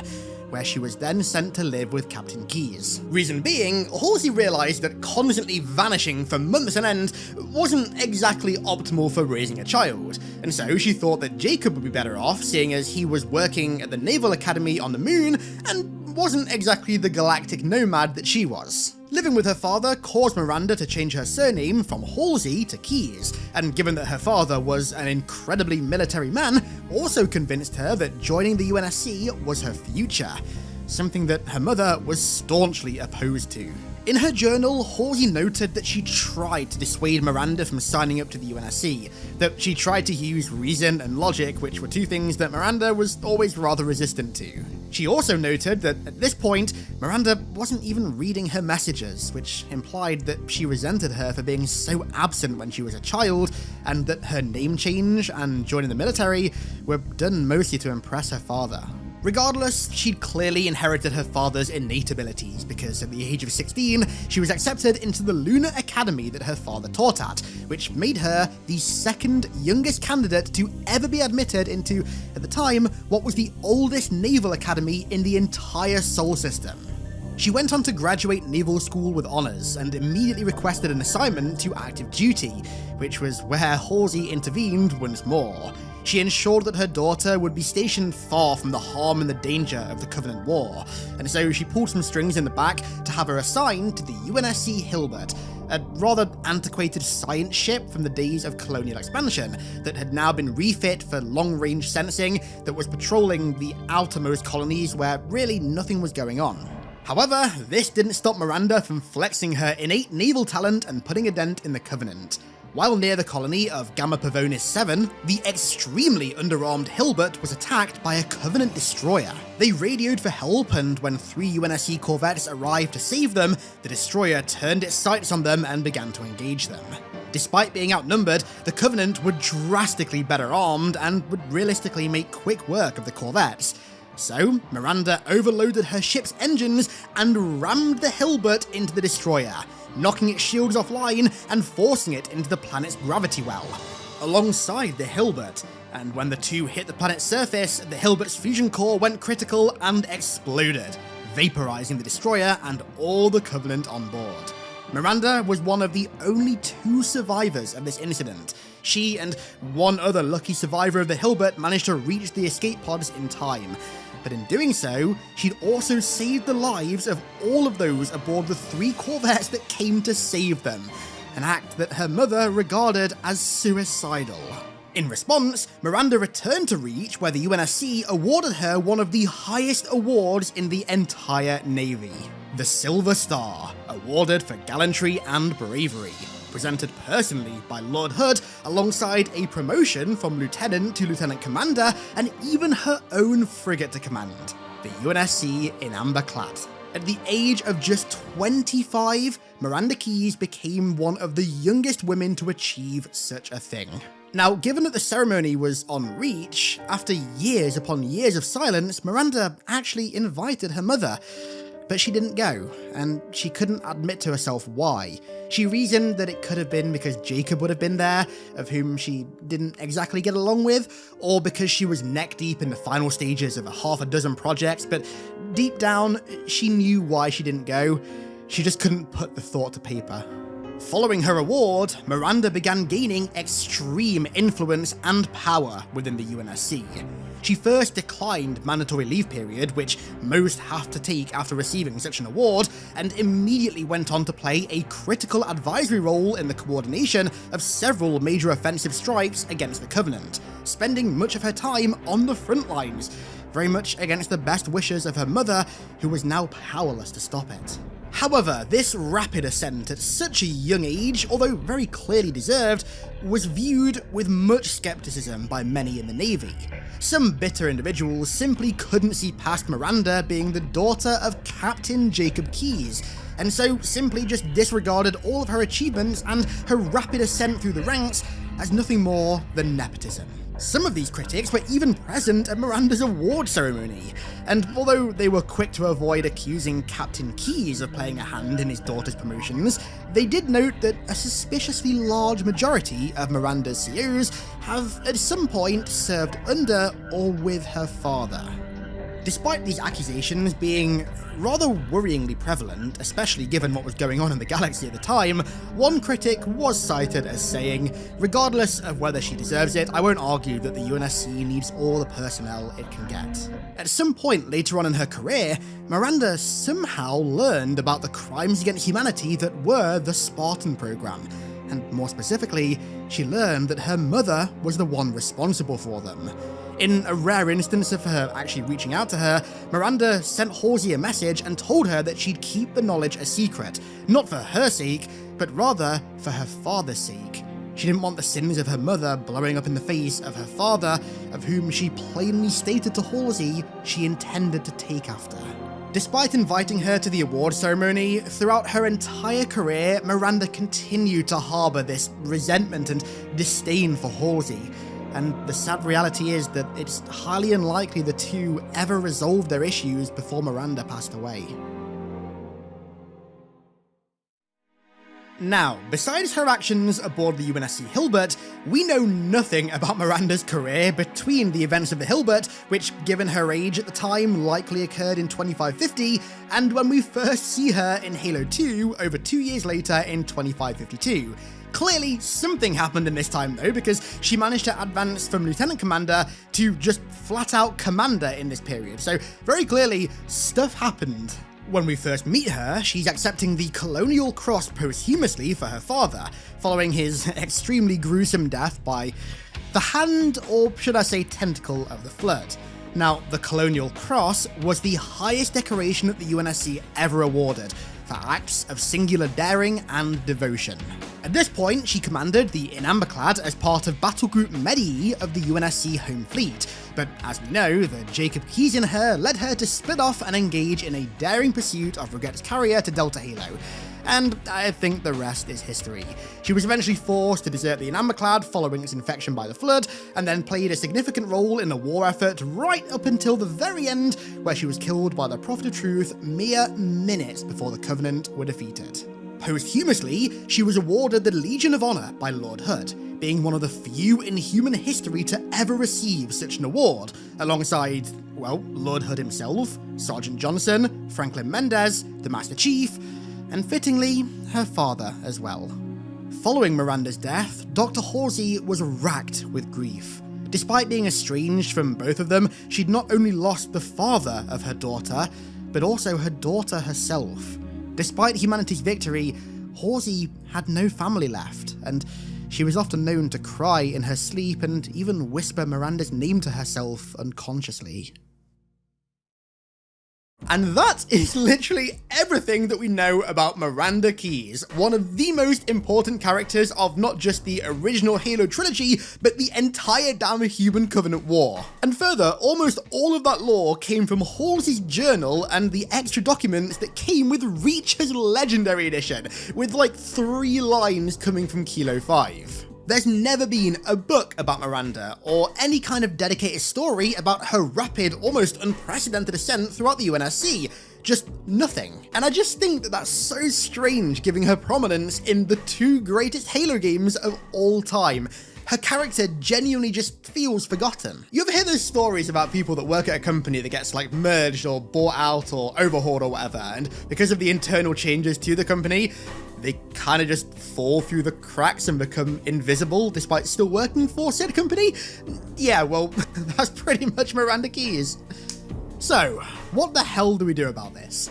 Well, let's take a look at some of the gaps in her history. So, she was born in 2525 and then joined the Lunar Naval Academy at age 16 in 2541. So, let's say that it took her 3 years to graduate, like is typical with universities today. Given that she was immediately signed to the Hilbert upon graduation, there's then an 8-year gap from 2544 when she graduated to 2552 when we first see her in Halo 2 that has never been fleshed out. Now granted, because she was awarded her Silver Star for ramming the destroyer at age 25 in 2550, that means that from 2544 to 2550, she was still commanding the Hilbert on the boring, quiet edges of space, where it's safe to assume very little actually happened. However, after being awarded the Silver Star, and also after being given command of the Inamberclad, and after ranking up to Lieutenant Commander in 2550, she was moved to the front lines of the Covenant War, where she played a key role in major offensive strikes against Covenant targets, which to me is a line that's worded as if she almost assisted in taking out specific Covenant HVTs. And even if that's not the case, I would guarantee that regardless, a lot happened in this 2-year span. I mean, if you look at the broader universe at this time, right before when we first meet her, the fall of Reach happens, and going by the current lore, we have no idea where she was for it. I mean, you would assume that she was involved in defending Reach, at least in some capacity, given both her role in the UNSC at the time, and also the fact that she was almost entirely stationed on the front lines of the war, but maybe she wasn't. I mean, Reach definitely ended up being the most, frontline of the war, but maybe she was busy on other parts of the front line, the Battle of Tribute, for example, or any of the other likely unnamed conflicts that happened concurrently with the fall of Reach.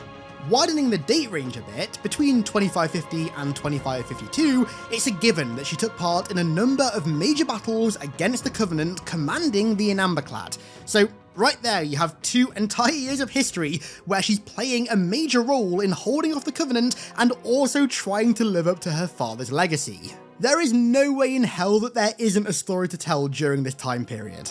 A more obvious way to flesh out her character and her history would just be to go into more detail about the Hilbert incident, shall we say. I mean, innocent is the right term for that. To be honest, the concept for that whole event is really cool. You get jumped by a Covenant destroyer, drastically more powerful in every way than your old, antiquated, unarmed science ship.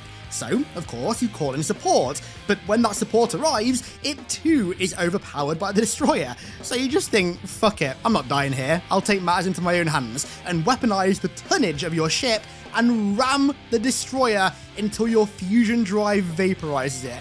Not gonna lie, that is cool as hell, and to be quite honest, it's begging to be turned into some kind of Halo Legends style animated short. Something else that is bewildering is never touched on outside of 10 seconds of one cutscene and 2 documents in the Halo Reach Legendary Edition is Miranda's relationship with her father, the one and only Jacob Keyes. Not only is he a legend canonically, he's also a legend to every single Halo fan because of what he went through in Halo 1. And yet what Miranda thinks of her father and how she wanted to live up to his legacy and become a worthy inheritor of the Keyes surname is never touched on even once in the games. And this is something that could be massively improved upon in remakes. Given that, of course, Miranda as a character didn't exist when Bungie were making Halo 1, Keyes, of course, never mentioned her, which makes sense to us, but canonically, I don't know, that's a bit weird. She'd broken almost every record in the naval history books. I feel like Keyes might have at least given her an offhand mention at some point. Obviously, we know now that when he's trying to resist the flood infection in the Proto-Gravemind, he does kind of remember her and mention her, but I felt like prior to that, he definitely would have mentioned her. Maybe to Chief, or hell, maybe to Cortana actually, given that obviously her mother created Cortana, and even remarked at one point that she even looked a bit like Miranda. And then to kind of flip the coin, I always thought it was a little bit weird that outside of the one "so this is what my father found" line, Miranda never once mentions her father to Chief, to Johnson, to Cortana, or anyone else in Halo 2 or Halo 3. And again, that could all be remedied with remakes.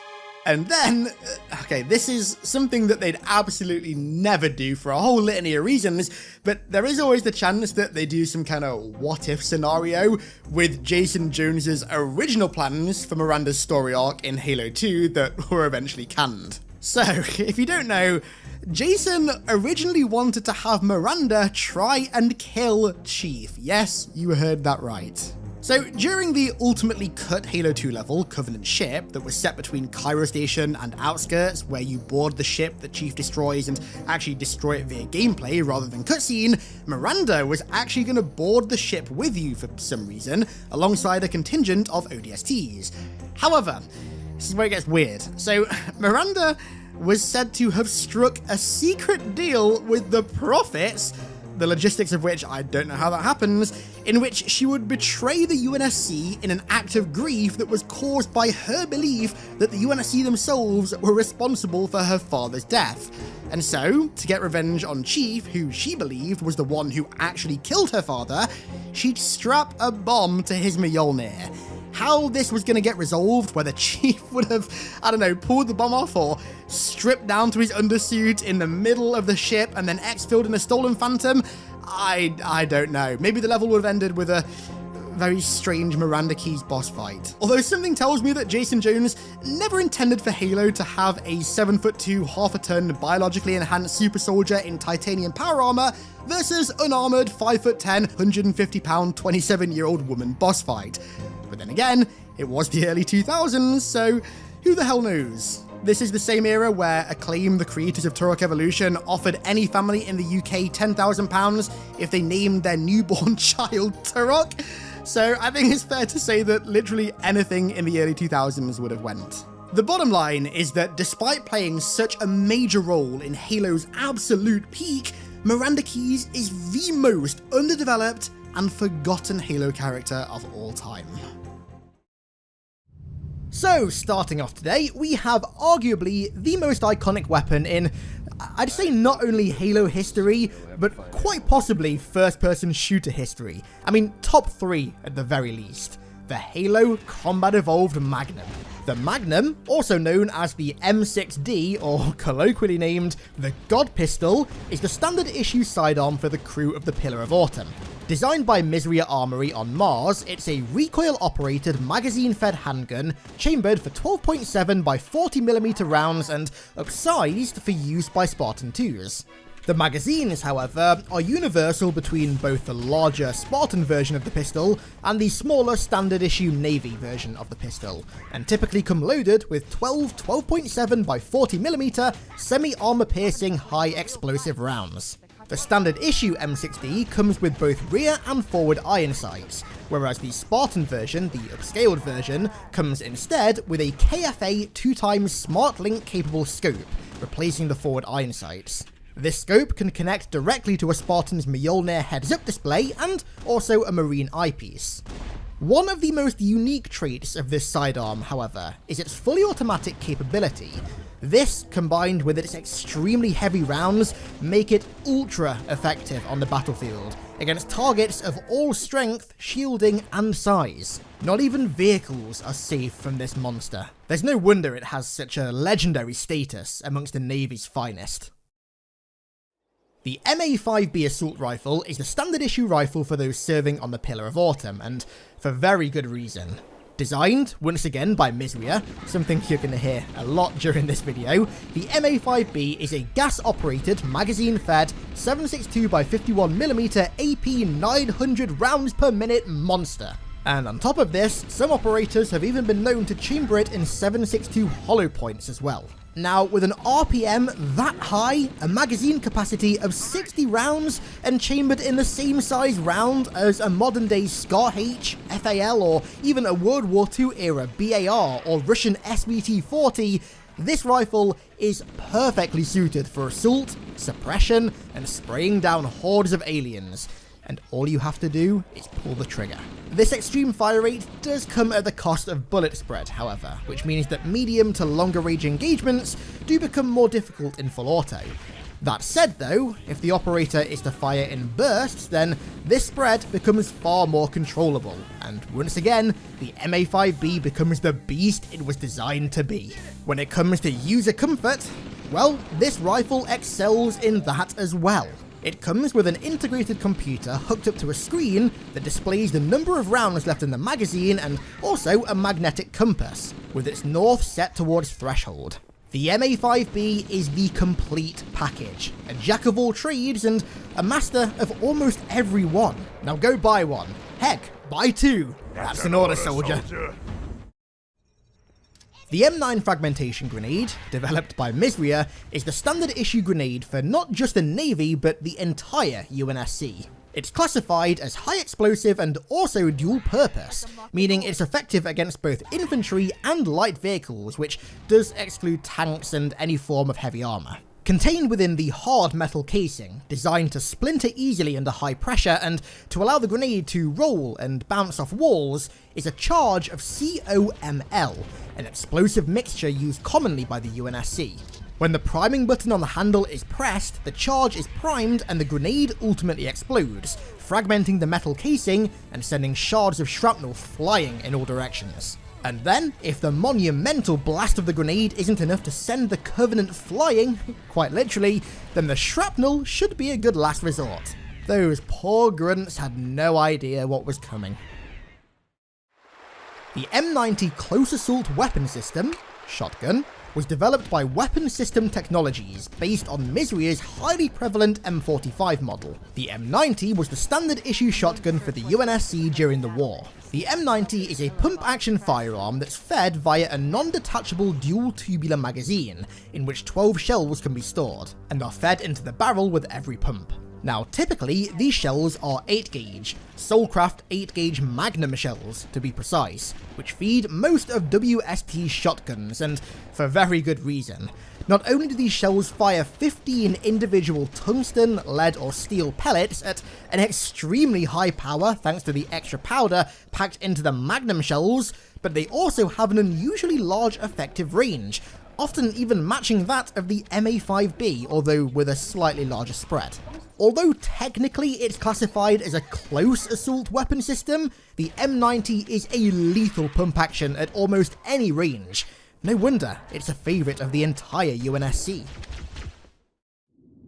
The SRS-99C S2 AM sniper rifle, developed by you-know-who, is an absolute monster of a rifle. Chambered in 14.5 by 114mm rounds, this gas-operated semi-automatic anti-material sniper rifle is a true force to be reckoned with. Loaded with magazines of 4 rounds, typically containing 14.5 by 114mm armor-piercing, fin-stabilized, discarding sabot rounds, no foe, flesh or metal, is safe from the SRS-99C. So much so that the UNSC had to issue a warning to all operators who take this out into the field that the rounds it fires often over-penetrate several armoured soldiers, so be sure of what's on the other side of your target before pulling the trigger.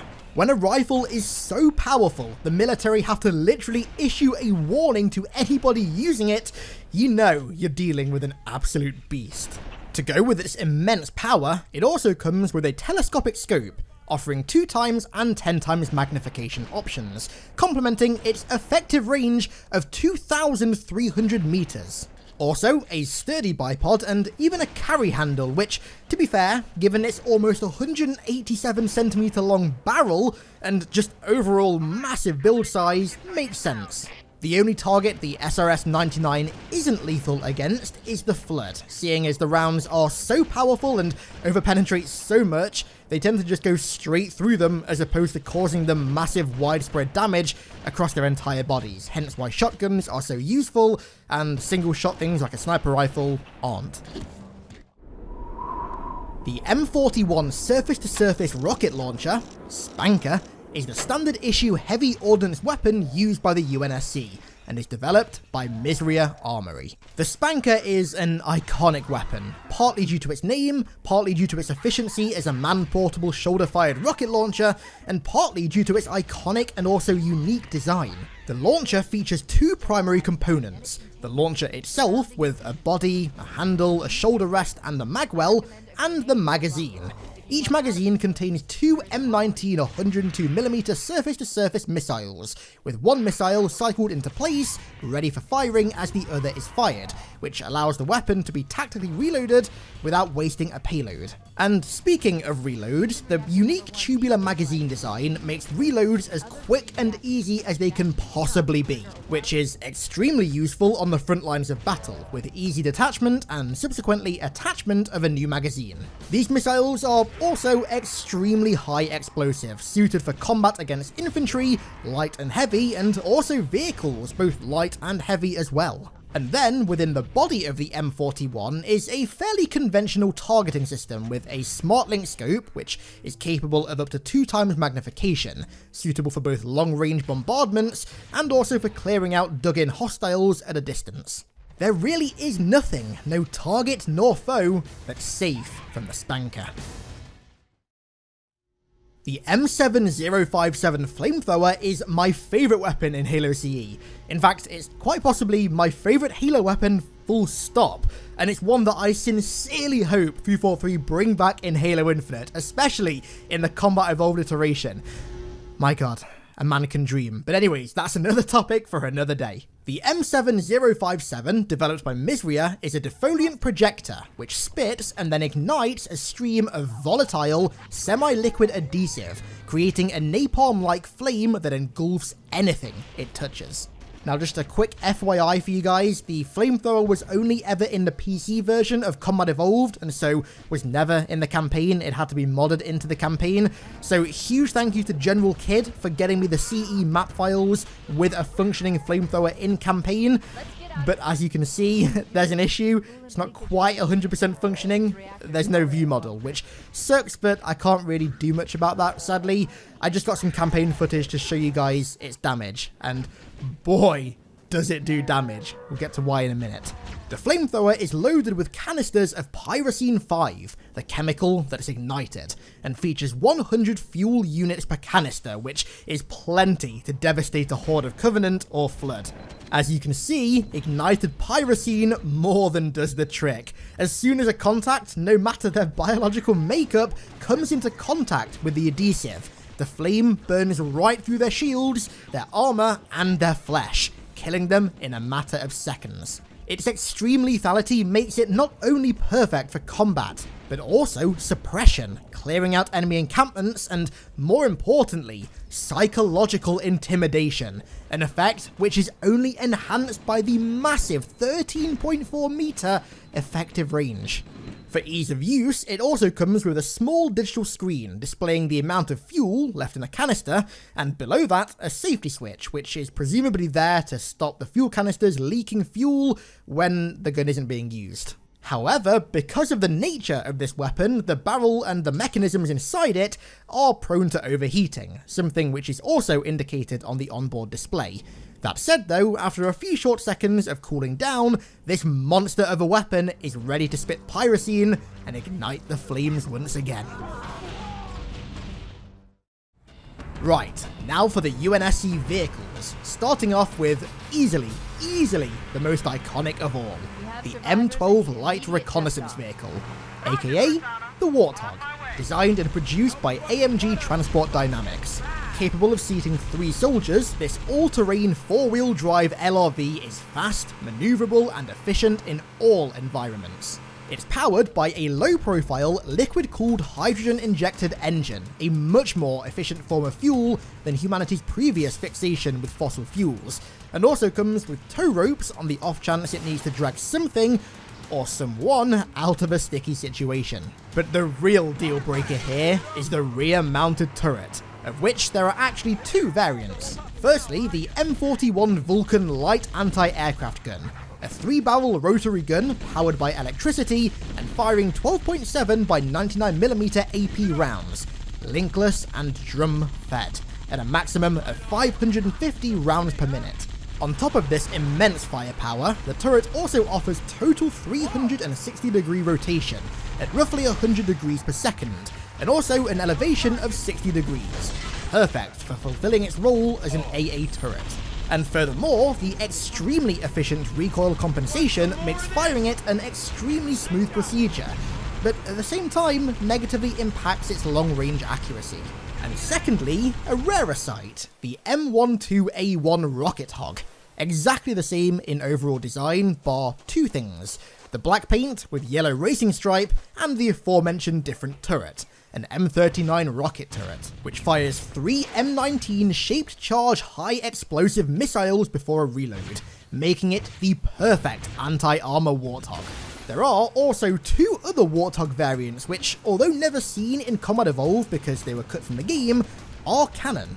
Firstly, the M868 Tropic Warthog, a standard M12 repainted with a jungle camo, a double application, in fact, to prevent corrosion of the paint in harsher environments, and also a more rugged suspension for, well, jungle-based combat. And secondly, the M862 Arctic Warthog, a highly modified M12 for use in Arctic warfare, and as such features an enclosed cabin with butterfly doors and quad tracks, allowing for efficient traversal of deep snow and ice at all altitudes and inclines. Our final land vehicle is one that needs no introduction: the M808B Scorpion main battle tank. Weighing in at a whopping 66 tons, this absolute monster of a vehicle features ceramic titanium armor plating, an enormous M512 90mm smoothbore high-velocity main cannon, and an M231 coaxial machine gun, with seats on all of the tracks for up to 4 passengers who can supplement this heavy ordnance with small arms fire. The main cannon fires 90mm tungsten rounds, which are fed via an autoloader, capable of destroying any heavy armor with ease. And then, for when the autoloader's doing its work, the coaxial machine gun is there to fill in the void of silence with a slew of 7.62 AP rounds. This is the last thing you want to see rolling over the hill to your encampment. For our first, and technically only air vehicle, we have one of the most iconic of all time, the D-77 TC Pelican. Designed by Mislia, the Pelican is a troop carrier dropship, powered by 4 hybrid fusion drives and a gravitic assist generator, to aid in hovering for evacs or rearmaments. The cargo bay holds 10 seats, which is enough for a platoon of leathernecks, and comes stocked with first aid kits mounted either side of the door to the cockpit. Inside the cockpit, besides the usual features required for flying, there's a motion tracker which is not too dissimilar from the Mjolnir's, and a typical radar system. There are also switches to activate various countermeasures, including, but not limited to, flares, micro-drone decoys, directional jammers, and rainbow laser jammers. As for armament, although we don't see it in use during Combat Evolved, there is technically a nose-mounted M370 autocannon, firing 70mm depleted uranium rounds, the aiming of which is directly tied to the movements of the pilot's head, allowing for easy target acquisition and engagement, something made possible by the unique helmets the pilots wear, which are complete with smart visors. Mounted on either wing is an Anvil 2 ASM missile pod, each capable of launching 8 missiles, something again not seen in Combat Evolved, but it's technically there. The tail of the Pelican is typically used for supply drop-offs, notably vehicles. Although we only ever see it carrying a Warthog in Combat Evolved, again, technically it can carry anything up to a Scorpion tank, weighing in at 66 tons, so this bad boy can transport pretty much anything it wants and still fly reliably. This mark of aviation genius has been a sight for many sore eyes on Alpha Halo. One of the defining traits of the Pelican, in fact, no matter the model or variant, and no matter the battle. The penultimate vehicle for today is in fact my favourite Halo vehicle of all time. You know, CE really just did things best. The C709 Longsword. Developed by Misria, once again, the C709 is a much larger version of the standard GATL-1 Longsword, the UNSC's main starfighter and interceptor. Considering it fills such a vital role in a fleet, it comes outfitted with a whole array of arms. On the nose is a 110mm rotary cannon, used mainly in dogfights. On its underside are two 120mm ventral guns with 90-degree swivel angles, and then 4 ASGM-10 missile pods are fitted, likely on the underside of the wings, to also aid in dogfights. And then, on top of all of that, a space mine dispenser can also be attached as an optional extra. Moving into the interior, it is divided into two levels. The upper level, which contains the cockpit, a cryo bay, a weapons locker, and various navigation systems, and the lower level, which holds the retractable ramp. As for utility, it comes with an entire suite of active and passive sensors, which are used for target detection, signal jamming, and, if equipped with an AI, even the remote control of other spacecraft. A massive, all-purpose and beautiful-looking spacecraft, the Longsword is unmatched when it comes to its user efficiency, comfort and utility, and even more so, lethality. And finally, for the UNSC weapons and vehicles, we have the one and only Pillar of Autumn. As a Halcyon-class cruiser, developed by the Reyes-McLeese shipyards, the Autumn is one of the smallest ships in the entire UNSC fleet, and yet it still packs a mighty punch. It comes with a Mark II light coil MAC gun, spanning 2/3 the length of the entire ship, able to fire 3 lighter projectiles, but each with a similar trait to a conventional hollow point, before requiring a charge reload. 32 M58 Archer missile pods, 18 M910 point defense guns, 8 Mark 33 Spitfire naval coil gun batteries, and 6 M66 Sentry autocannons line the outer hull of the ship, along with 4 Shiva-class nuclear missiles, 3 of which can be fired by the ship, and 1 is loaded on a remote-controlled longsword. These are all capable of fulfilling either a defensive or offensive role. The hull itself is created from a titanium A battle plate, which comes in at 2 meters thick, and in total, the ship weighs 9 million metric tons. This behemoth of a ship is powered by a set of nuclear fusion engines and also contains one of the revolutionary Shore Fujikawa faster-than-light drives, allowing for slip-space travel. At the helm of the Autumn is the one and only Captain Jacob Keyes, who was assigned command of the ship in roughly late July 2552, around 2 months prior to the events of Alpha Halo, following his victory in the Battle of Sigma Octanus IV. He commands a crew of over 1,000 naval personnel, 800 Marines, 400 ODSTs, and a Spartan, rumoured to be the last of his kind.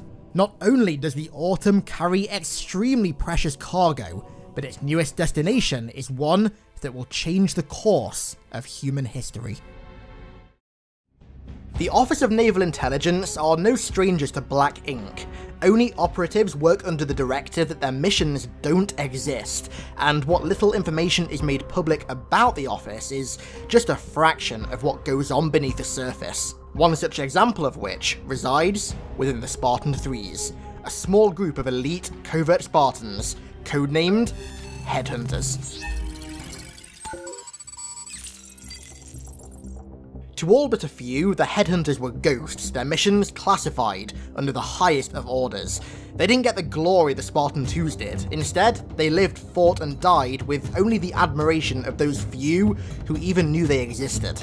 Their missions are similar to those of modern-day paratroopers, inserting behind enemy lines, quietly, providing reconnaissance and disrupting enemy forces, except the headhunters do all of this with a hint of assassin, often provided with the names and coordinates of Covenant HVTs or locations by Oni. These ghosts are sent in order to eliminate the target or inflict as much damage as possible.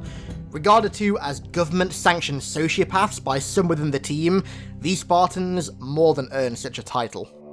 The Headhunters were conceived after the worry that losing large groups of Spartans at a time where the war with the Covenant was perceived as a losing battle could turn the perceived into reality.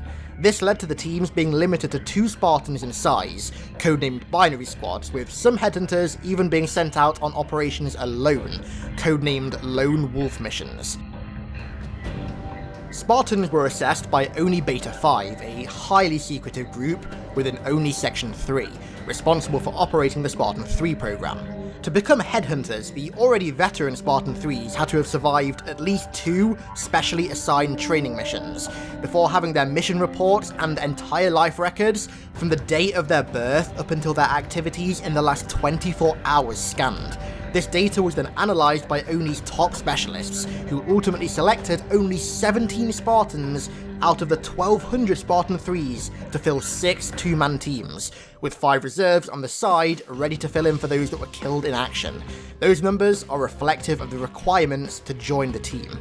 The selected Spartans were then shipped to a special training facility on Onyx, where they underwent elite training before being paired with another headhunter, based on evaluations and interviews that aimed to find the most effective pairs of assassins.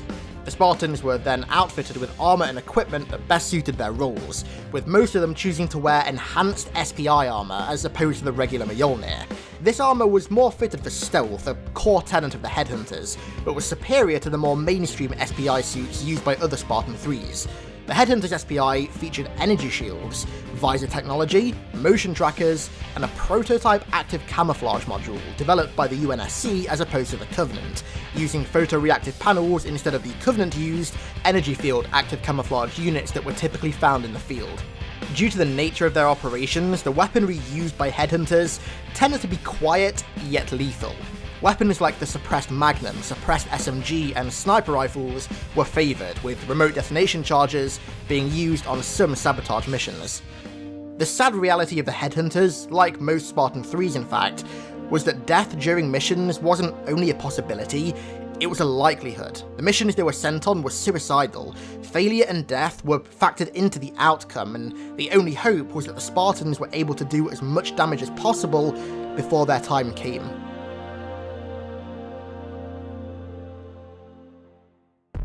The identity of most of the Headhunters remains shrouded in Oni mystery. However, we do know the identity of 3 of the 17. Jonah B203, Roland B210, and June A266. Jonah and Roland served as a binary squad of Headhunters, sent to a Covenant-held moon on which they seemed to be digging for a hidden artifact. The 2 were ordered to destroy 6 base camps surrounding the dig site to sabotage the Covenant's plans, and then ultimately pave the way for a full-scale Spartan 3 assault. Jonah was the tactician of the duo, favouring his custom combat knife in close-quarters combat, whereas Roland was the sadistic warrior who took no greater pleasure than that of annihilating the Covenant. Sounds a lot like another Spartan 3 that we know. The duo were relatively successful in completing their objective, but both met their fate, ironically, at the hand of their elite counterparts, the Sangheli's Silent Shadow. This division of elite warriors contained the holiest and deadliest of their kind, sent on assassination and extraction missions for the Prophets, before turning their deadliness on the Brutes during the Great Schism. Now, if you'd like me to do a video on these guys, then let me know in the comments, because they are quite similar to the Headhunters in quite a few ways. Jonah and Roland's abilities, personas, and attitudes demonstrated the exact type of Spartan the Headhunters were made of: quiet, deadly, confident, and not afraid of death. The only other known Headhunter was June, the same June that served in Noble Team during the Fall of Reach, who made it off the planet and then eventually became a Spartan 4 program recruiter. Like much of his career, June's time as a headhunter is covered in black ink and top secret stamps, and June himself rarely even speaks of it. Of what little that we do know, June's performance as a headhunter was exemplary, one of the best. Many of his ops had him serve as a peacekeeper, hunting down and assassinating insurrectionist leaders who continued their terroristic activities after the peace treaties were signed between the UNSC and rebel factions after the first hostile contact with the Covenant. We really need more information on Noble Team, like, really badly. Following humanity's victory in the Human Covenant War and the onset of the Spartan 4 program, the Headhunter program remained active, only still retain a very select list of Spartan 3s and now Spartan 4 operatives who can be called upon to serve as headhunters. Binary and lone wolf teams still remain the norm, though the program itself has undergone some changes and adjustments. Although most of these changes do remain classified as it's the only way, a few details have been revealed, notably armor details. Now, the Spartan 4 headhunters have their own specific set of Gen 2 armor, Warmaster, armor built specifically for the needs and requirements of headhunter operations. The armor is built with improved resiliency, mobility, and speed, and the helmet is crafted in such a way that intimidation tactics are opened up to the user.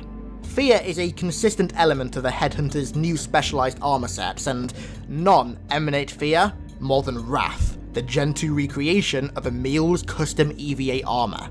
The helmet comes complete with Emil's trademark Kukrai etched skull, now nicknamed Death's Head, that was recreated as accurately as humanly possible. The armor comes as Emil wore it and started out as an upgrade to the base Mark V suit before secretly morphing into the beginning of a new Mjolnir variant, crafted to directly satisfy the needs of future Headhunter squads.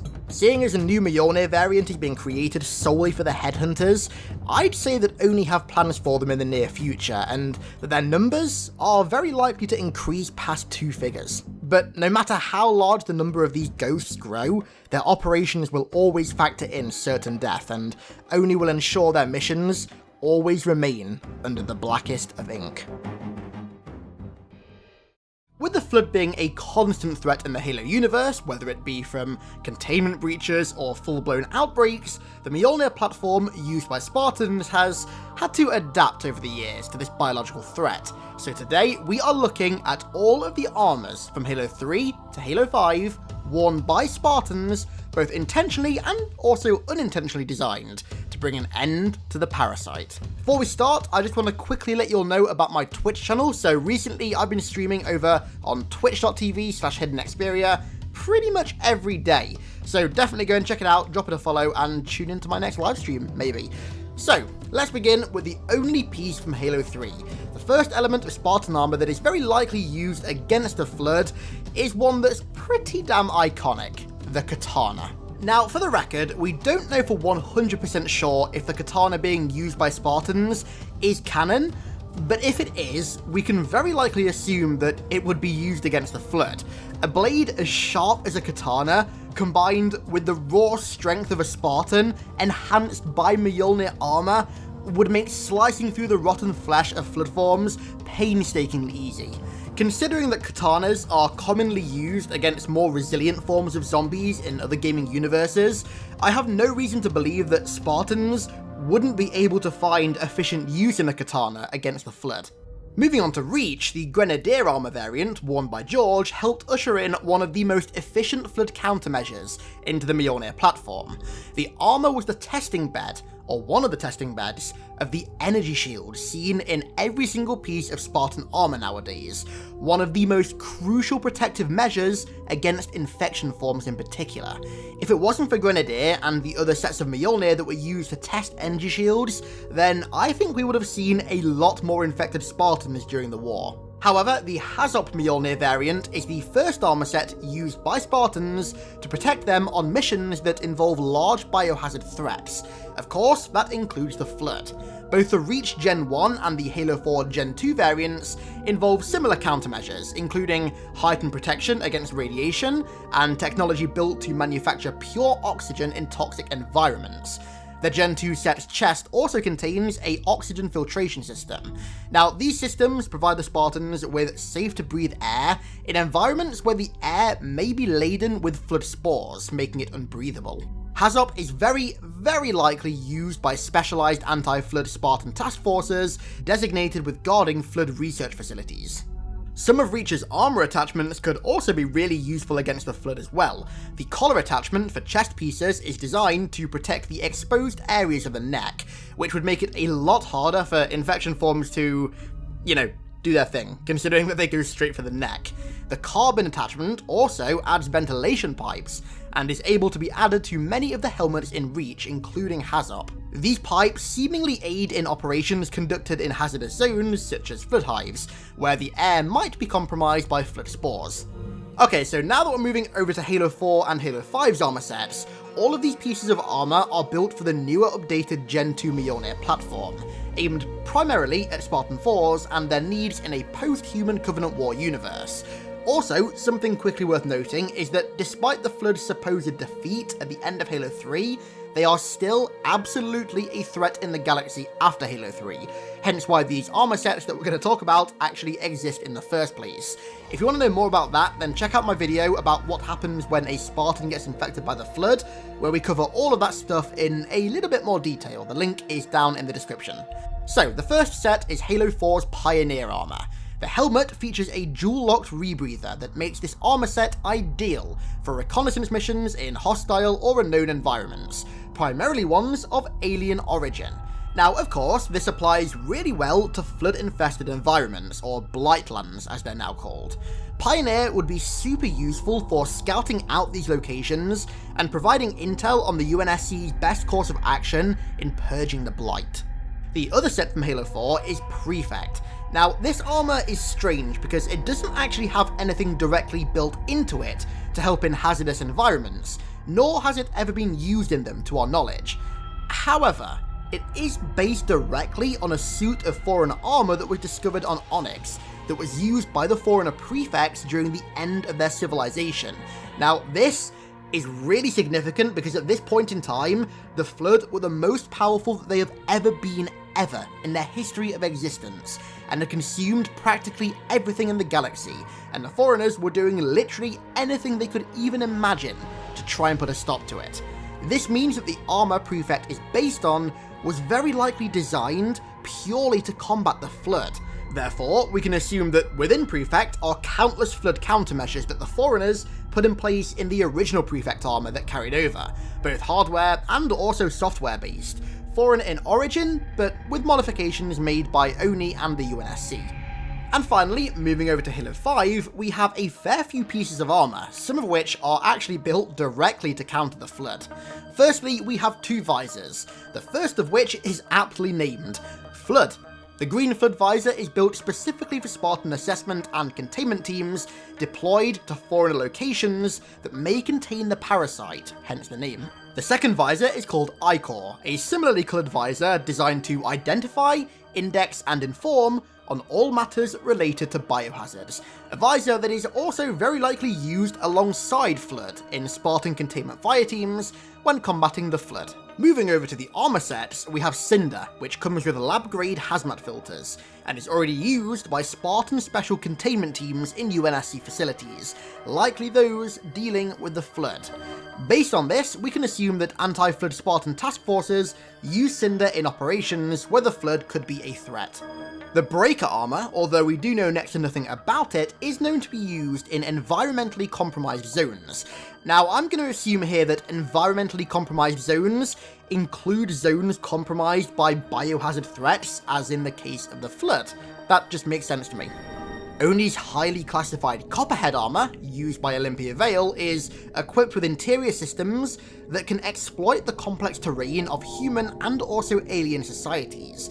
Now, chances are, this armor would be pretty useful in navigating the strange overgrown terrain in Flood hives, like what we saw during Cortana in Halo 3. As the Flood infect environments, they sort of distort them in their own image, making Copperhead extremely useful for traversing these environments.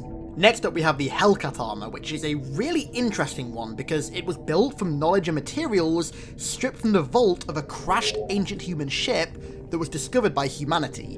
It's based on the armor used by ancient humans during their war against the Forerunners, but at the same time as this, they were also fighting the Flood, so it's likely the armor Hellcat is built on had anti-Flood countermeasures built into it, similar to Prefect that we discussed earlier. And finally, we have Reaper. Similar to Prefect, Reaper is another set of armor built from the remnants of the Forerunner combat skins that were used against the Flood millennia ago. Because this makes the armor foreign to the user, its true potential is yet to be unlocked, but much like Prefect and Hellcat as well, it likely has some internal anti-Flood countermeasure that was left over from the armor that inspired it. However, whether the UNSC and Spartans know about these countermeasures and are aware of their presence is up for debate. Now I am become death, the destroyer of worlds. Halo's universe is no stranger to atrocities or extreme loss of life. Oh god, this video is definitely getting demonetized. During the Human Covenant War, casualties were in the billions, and that's just counting the humans that died. If you factor in all the Covenant that died, then, well, the number is higher than a grunt if it takes its mask off. The means in which these crimes against nature were committed only make matters worse. Vaporization by superheated plasma, consumption by a galactic body malforming parasite, asphyxiation via exposure to the vacuum of space, the list just goes on. But the thing is, all of these extreme losses of life can quite easily be explained away as just the casualties of war. A war of galactic proportions, with two factions hell-bent on exterminating everything in the galaxy in their own special ways. But what if I told you that arguably the most egregious war crime in all of Halo lore happened before any of this? Before we ever even encountered the Flood? Before we ever even encountered an alien? That's right, I'm talking some good old-fashioned human-on-human crimes against humanity. It seems no matter how far into the future we go, we just can't escape that constant urge to kill each other. Time is a flat circle. Today, we're taking a trip to the distant colony of Far Isle, home to the darkest mark on humanity's history. But first, I need to set the stage and talk about the events that led up to the Far Isle incident, so to speak. Oh, and if you enjoy learning about war crimes and other dark bits of lore from Halo's universe and other universes as well, then make sure you subscribe, because that kind of content is kind of my speciality.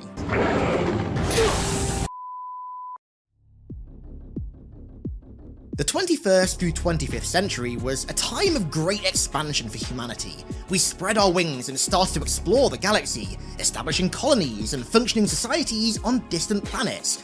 But with those societies came governments, and with those governments came disagreements. Ultimately, much of human life on these colonies was still dictated by entities on Earth, and as you can expect, this dictation by a foreign power was not exactly well liked, especially among the distant outer colonies. As early as the 22nd century, civil unrest began to reach a boiling point, descending humanity into its greatest war since World War II.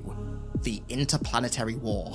Ironically, this war was actually fought by near-identical factions and ideologies as World War II. Neo-communists, known as the Kozloviks, rose up in mining cities on Mars in response to exploitation by government-backed corporations, and neo-fascists, known as Freedoms, surfaced as a result of rising anti-Kozlovik sentiment on the moons of Jupiter, and were backed by corporations funded by the United German Republic, who had been targeted by Kozlovik terror attacks. Now, interestingly, the Freedom movement actually shared some of the same anti-government sentiments as the Kozloviks. There was some common ground between the two, but they never unified on it. Wars between the Kozloviks, Freedoms, and the United Nations raged from the 2150s until 2170, and ended up being the maiden voyage, so to speak, of the UNSC. Their ground assault and shipboarding tactics were extremely effective, so much so that they became the standard protocol for all future conflicts, and they even also tested the first ever bio-augmented troops, which of course became the foundation for the much later Spartan program. UNSC pencil pushers made good use of the war as well, using it as grounds for rampant propaganda and recruitment efforts, solidifying themselves as the peacekeepers of humanity. After a brutal 2-year-long war on Mars, which the UNSC spent the majority of bombing Kozlovic holdouts and finishing what the Freedens had started on the planet, the neo-communist leader, Vladimir Kozlov, was assassinated. Now, the official story was that the Freedens killed Vladimir Kozlov, but that was not exactly well believed. Most people believed that was a cover-up by the UNSC, who took him out themselves as a means to break the faction. With the Kozlovics now weakened and leaderless, the UNSC turned their head to the Freedens. With lightning efficiency, they initiated full-scale invasions of the Freeden strongholds on Jupiter's moons, and stamped out all Freeden resistance, before clearing up the stragglers of both the Freedens and the Kozlovics that had managed to scatter across the galaxy. This resulted in a clean and crushing victory for the United Nations, and led to the representatives of all three factions signing the Callisto Treaty in 2170. In addition to enforcing a ceasefire, this treaty also forced the extremist group's hands and had them agree to give the UNSC total military jurisdiction across all human colonies. It also established the United Earth Government, or UEG, a central Earth-based government which would hold power over Earth and all of its colonies. So, the result of the war was the thing that started the entire war becoming a lot worse. And with that in mind, it should be absolutely no surprise to anybody watching right now that the establishment of the UEG formed the basis of almost every major conflict that humanity would face for almost the next 400 years until they encountered the Covenant. The UEG, much like their predecessors, were extremely overbearing, especially on the distant colonies, which led to the birth of the Insurrection, a movement that was mostly in those outer colonies and was devoted to total liberation from the UEG and the UNSC, who they believed oppressively controlled their lives. Because of how extreme the insurrection was, their ideology spread like wildfire. Civilians were quick to take up arms for the cause, and also many UNSC Marines defected to support them, and were led by former commanders and generals of the UNSC who had done the same, driven by the belief that their former faction had simply become too oppressive. For the insurrectionists, peace was never an option. The UEG just simply didn't care about their lives and would enforce harsh laws and taxes without any regard for their societies or even any knowledge of how their colonies functioned, and then any kind of kickback would be quickly and efficiently stamped out by the UNSC colonial policing. To the insurrectionists, diplomacy and democracy were just lost causes at this point. Violent action was their only means of protest. And although the UNSC's official war against the insurrection didn't begin until 2494, conflicts between the two broke out centuries prior.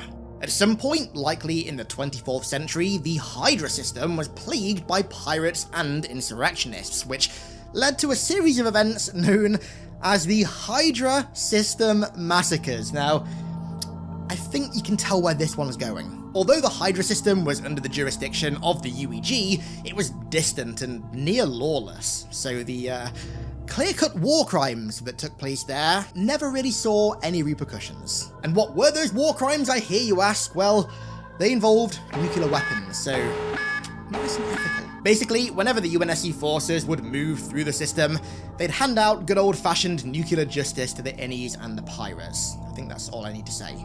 These tensions only continued to rise in the years following. In the 24th century, there were some wars that took place in the inner colonies that were, fittingly named, the Inner Colony Wars. Now, very little is known about these wars. We don't even know who fought in them, but considering they took place long before first encounter with the Covenant, it's safe to assume that on one side you had these overbearing governments, and on the other side you had pissed off militarized civilians. Now, interestingly, although these wars never reached Earth, apparently unformatted news reports on Earth about these wars caused massive civil unrest on the planet and even almost tore Earth's culture apart. Whether this was some kind of innie propaganda that successfully made it through Earth's airwaves, or just media outlets relying on shock and horror for viewing figures, I don't know. It's just interesting to note how sheltered Earth's inhabitants were at this time from the goings-on of the rest of the colonies. But it was in the late 25th century where these tensions reached their apex,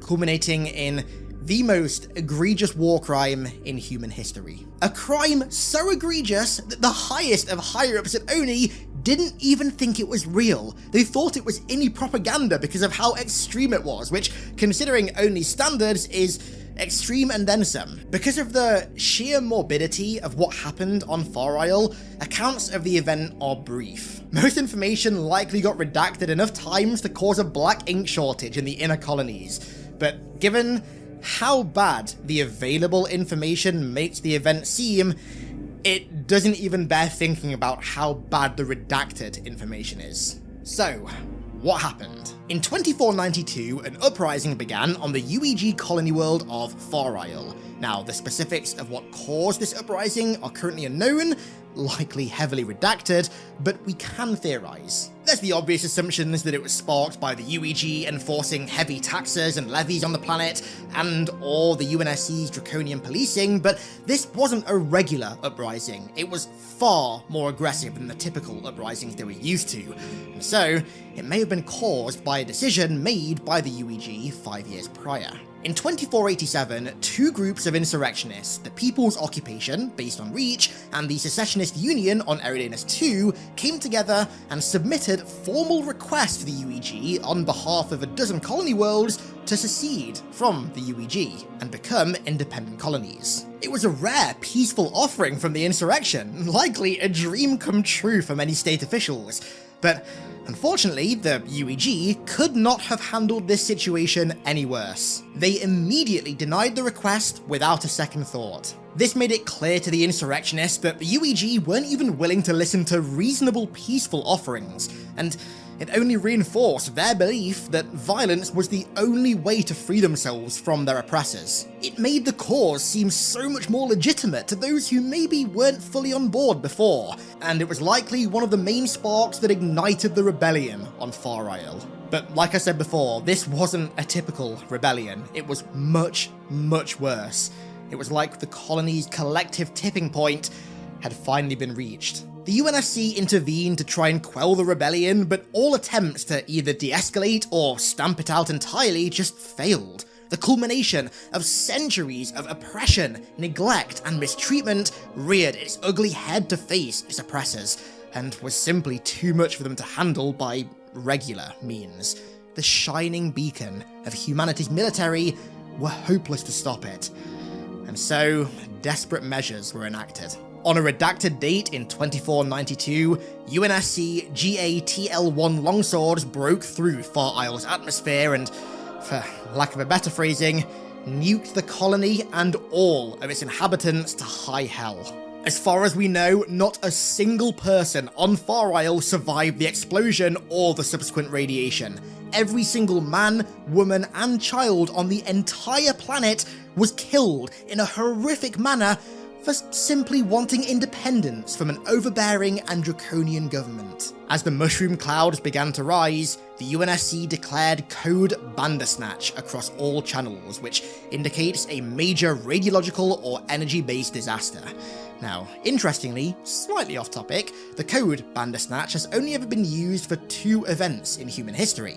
The first was whenever the Covenant would glass a planet, and the second was by Cortana on Delta Halo to warn the rest of the UNSC about both Tartarus's intent to fire Delta Halo, but also that the flood outbreak on the ring was out of control and that it had almost entirely infected High Charity, which was slipspace capable and thus was able to break out of Delta Halo's atmosphere and go anywhere it wanted. Now, going back to Far Isle, we don't know precisely which nukes were used to annihilate the colony, but given that they were dropped by longswords, we can narrow it down. Longswords carry either Shiva-class nukes or Havoc tactical nukes, both of which have seen extensive use in humanity's spacefaring age. Shivas are your standard thermonuclear bombs, whereas Havocs are what's known as clean nukes, where the blast is created by nuclear fusion over nuclear fission. So basically, a hydrogen bomb over an atom bomb, and thus a bomb with a significantly higher potential yield.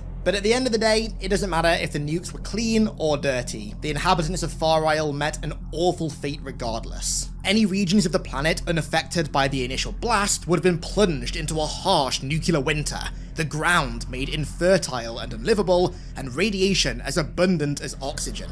If the blast didn't get them, then they likely met an even worse, slow, agonizing death at the hand of starvation, the elements, or, God forbid, extreme radiation poisoning. What happened on Far Isle, along with an incident 2 years later known as the Callisto Incident, in which a UNSC ship broke all laws of warfare and raised a white flag to an enemy ship before lowering the flag as it approached and attacking them off guard, very, very unethical, acted as one of the major sparks of humanity's next great war, the Human Insurrection War, our last major conflict before the Covenant arrived.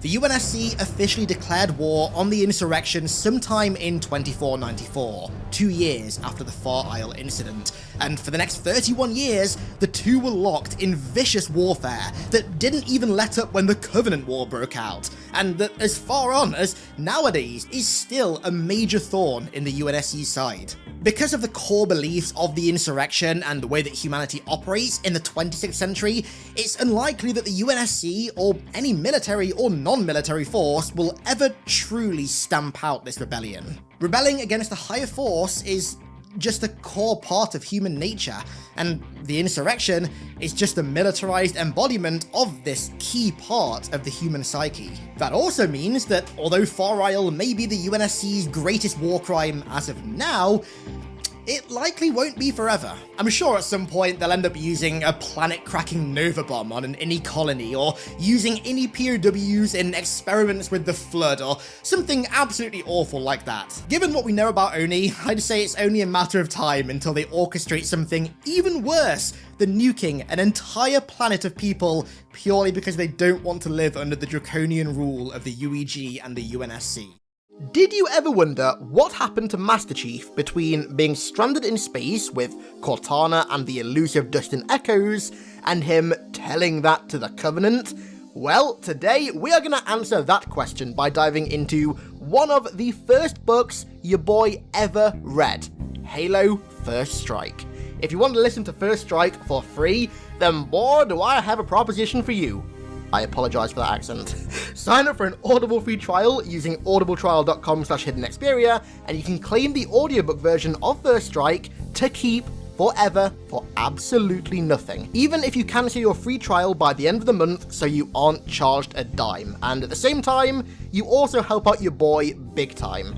Considering Luke the Notable isn't doing Audible shoutouts anymore, somebody in the Halo community has to pick up the Audible mantle of responsibility, right? Anyways, let's get on with the video. So, despite what Halo Combat Evolved makes you believe, Chief's situation at the end of the game isn't all sunshine and roses.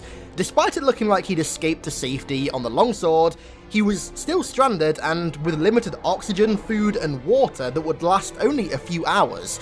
To cut it short, he was in a bit of a pickle. After conducting multiple area scans to no avail, Cortana finally picked up a signal from a Covenant cruiser on the other side of Basis, the moon of Threshold, which was the planet that Alpha Halo was located at.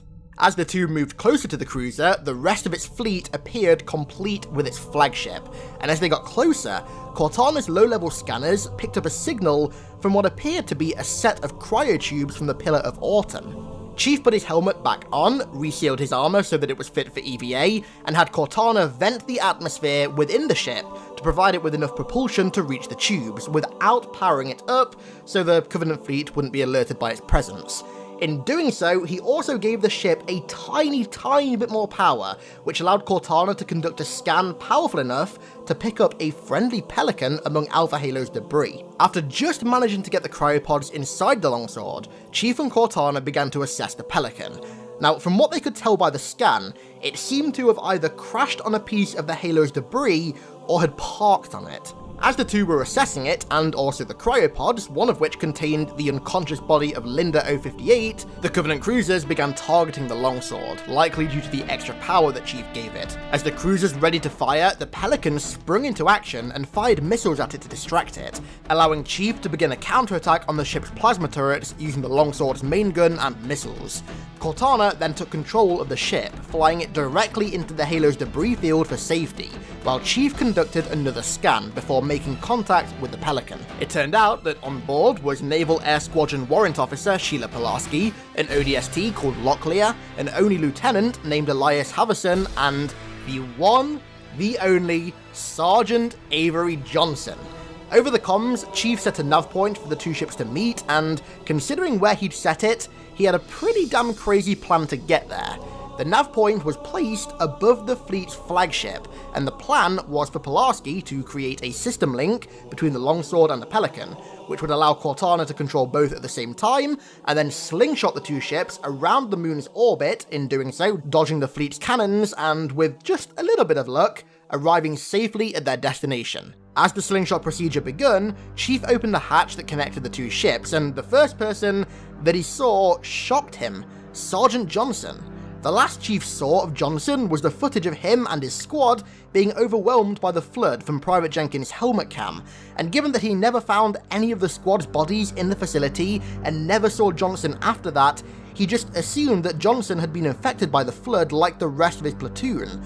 But alas, he underestimated our friendly neighbourhood Leatherneck. However, just to be sure, he had Cortana conduct a reading of his biomonitors, just to make sure that he wasn't infected, and lo and behold, somehow he was clean, to Chief's amazement. With that out of the way, the makeshift squad discussed their next plan of action. They were a long way from UNSC chartered space, and their only way back was with a slipspace drive, something they didn't have, but something the Covenant cruisers nearby did. This meant that the only way forward was to commandeer one of the Covey ships, which did seem like a mammoth task at the time, but considering Chief and Johnson were reunited, it really wasn't. The cruiser they ended up capturing was the Ascendant Justice, which they then used to return to Reach instead of Earth, as returning to Earth was way too risky given the possibility of the Covenant just tracking the Justice, and therefore finding the coordinates for Earth. On Reach, they reunited with the remaining members of Blue Team and Halsey, who were hiding below Castle Base, and in the meantime, the Justice was linked with the UNSC Gettysburg to create a sort of hybrid frigate cruiser. With this new ship, the crew jumped through a portal above Reach to an asteroid belt that was previously controlled by rebels for repairs, but they were followed by the Covenant's forces still stationed at Reach. This meant that they had to escape once again, but this time, they discovered something that would change the entire war. The Covenant repair station, Unyielding Hierophant, that was preparing one of the largest Covenant fleets ever encountered for the invasion of Earth, an invasion that would have almost certainly spelled the doom of humanity. The team's next plan of action was clear. The Unyielding Hierophant and the fleet it was servicing had discovered the coordinates of Earth, and thus, it had to be destroyed. The present Spartans, Chief, Linda, Fred, Willow 43, and Grace 93 boarded the Hierophant and fought their way through the station until they reached the ship's generators. On the way, Grace was torn in half by a brute shot, and after sabotaging the generators and carrying out their escape, Chief activated her suit's self-destruction protocol, ensuring that Mjolnir technology wouldn't fall into enemy hands.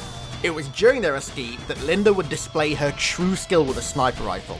The squad was suppressed by Banshees, but Linda managed to take them out by hanging upside down on a cable angled in such a way that the light from the sun wouldn't reflect off her armor, rendering her invisible, and proceeded to snipe 7 pilots out of their Banshees. At this point, Linda had all but accepted her fate to ensure that Chief, Fred, and Will made it off the station safely, but Chief refused to let her stay behind and eventually picked her up, and the squad made it back to the Ascendant Gettysburg, the two ships of which had now been decoupled. Admiral Whitcomb, who was piloting the Ascendant Justice, baited the Covenant in by telling them that a highly coveted foreigner crystal was on board, when in fact it was merely a hologram, which prevented them from firing on the ship. Using this power, he steered the Ascendant Justice directly into the Hierophant, after ordering Chief to return to Earth and warned them that the planet's coordinates were compromised. The Justice colliding with the Hierophant caused its fusion reactor to explode, destroying close to 500 of the ships in the fleet that had planned to invade Earth, and putting a temporary halt on the Covenant's invasion of Earth, undoubtedly saving the most important planet in human space, and also humanity itself from total annihilation by the Covenant. What little remained of the fleet was used when Regret tried to invade Earth, but as we know, that all went pear-shaped, and when the Spartans got back to Earth, Fred and Linda were debriefed by Oni on board Borneo Station, and Chief received his unquestionably iconic Mark 6 Mjolnir armor. And I'm pretty sure that the rest is history. Did you know that there's actually a whole 2-week gap between the ending of Halo 2 and Johnson finding Chief in the jungle at the start of Halo 3? Well, now you do, but what happens in this fortnight, you ask? Well, Chief does something quite major that could have literally changed the entire outcome of the war and possibly saved millions upon millions of lives. So today, we're going to cover that. So Halo 2 leaves us with that iconic cliffhanger, where Chief leaves Cortana behind on High Charity and boards the Forerunner Dreadnought, headed straight for Earth, leaving us on that bombshell of a finisher. Master Chief, you mind telling me what you're doing on that ship? Sir, finishing this fight. The reason Chief boarded the Dreadnought was a last-ditch effort to save Earth. Truth and his remaining cronies were on board, and in the words of Mercy, were on their way to Earth to finish what we started. And this time, none of you will be left behind. Now, we know now that Truth was going to use the ship to open the portal to the Ark that was hidden below Africa, and then go to the Ark to try and fire the entire Halo array, and finish what we started. But when Bungie wrote Halo 2, this very likely wasn't the case. From what we know now, Bungie's vision of the Ark changed pretty drastically between Halo 2 and Halo 3, so at one point, Truth may have been able to kill everything in the galaxy from Earth. But by the time they finished writing Halo 3, the whole concept of the Ark had been changed. But anyways, that's just like some off-topic cool information. Let's get back to the point. Chief knew that Earth's defenses couldn't hold up against Truth and co, so instead of going after Tartarus, who had the Index, and was like this close to firing Delta Halo, he decided to board the key ship and go straight to Earth and try and save it, one last time. Now, the beginning of Halo 3 is actually quite deceptive. It makes you think that Chief simply just sat aboard the Dreadnought, waiting until it got to Earth, and then just bailed when he wanted to, in a typical Chief fashion. This, however, is not the case, not even remotely. In the 2 weeks that it took the ship to get from High Charity to Earth, Chief came this close to ending the entire war before the crew even got into Earth's atmosphere. After boarding the key ship, Chief didn't just sit around and wait, he wasted no time in trying to find the Prophet of Truth on board and kill him. Around the time the key ship passed Jupiter, Chief was contacted by Io Station, but ignored it because he was just a little bit busy. He'd managed to find a ghost and used it to blast through Covenant forces stationed on board, killing big groups of grunts, jackals, brutes, etc., before coming face to face with 6 hunters, which even for Chief proved to be too much. The hunters knocked Chief down and he was surrounded by grunts and jackals, before being interrogated by a brute chieftain, who wanted to know the location of the Key of Ozanalan. Now, what the fuck is the Key of Ozanalan? Well, it has a pretty funny backstory actually. So, during the war, Colonel James Ackerson was captured by the Covenant and interrogated, during which he told them that they needed this key in particular for the Halos to work properly, and that it was located in Cleveland, Ohio. Now, this key did not exist. It was something that him and his friend made out of tinfoil when they were kids to use in imaginary games. But it sent the Covenant on this massive wild goose chase, looking for this artifact that didn't exist, and ultimately actually led to the destruction of one of their ships and even a notable prophet on board. So a couple of kids' imaginary game actually managed to save quite a few lives and in turn wasted a shitload of the Covenant's time. That's some pretty good going. Anyways, back to the key ship. While Chief was being interrogated for the location of the key, he stuck the chieftain that was interrogating him with a plasma grenade in his area, killing most of the surrounding forces, and then continued to push through to find Truth. After clearing hallways of grunts with the staple Halo 2 SMGs, Chief found a carbine and ultimately located Truth in his holy chamber. As he lined the shot up to take Truth out, in typical Halo 2 era fashion, a jackal fucking sniper took a shot at Chief and knocked him off the ledge and into the direct sightline of Truth. Of course, it would be a jackal sniper. It could be nothing else. After killing the jackal and taking shots at Truth hit him with the Prophet Beam, which is what I think it's called, while being shielded from Chief's carbine shots by the chair's shielding system. Unfortunately, Truth managed to retreat and his honor guards defended him as he did, and the Prophet got away, leaving Chief in the chamber surrounded by a shitload of brutes, all of whom he killed in a very, very convincing fashion, although it's quite depressing that Chief was mere milliseconds away from completely destroying the Covenant by killing Truth, and a fucking Jackal sniper of all things stopped him. Chief then made his way to the bridge on the Dreadnought, of which was now very, very close to Earth, like in Earth's low orbit close. On the bridge, he killed all but one of the crew, and after trying and failing to force one of the brutes to turn the ship around and away from the planet, he radioed down to Earth to warn them that the ship was on a direct collision course with the planet. Chief was then ordered to find a way off the ship and back down to Earth, which is where Halo Landfall fits into the timeline.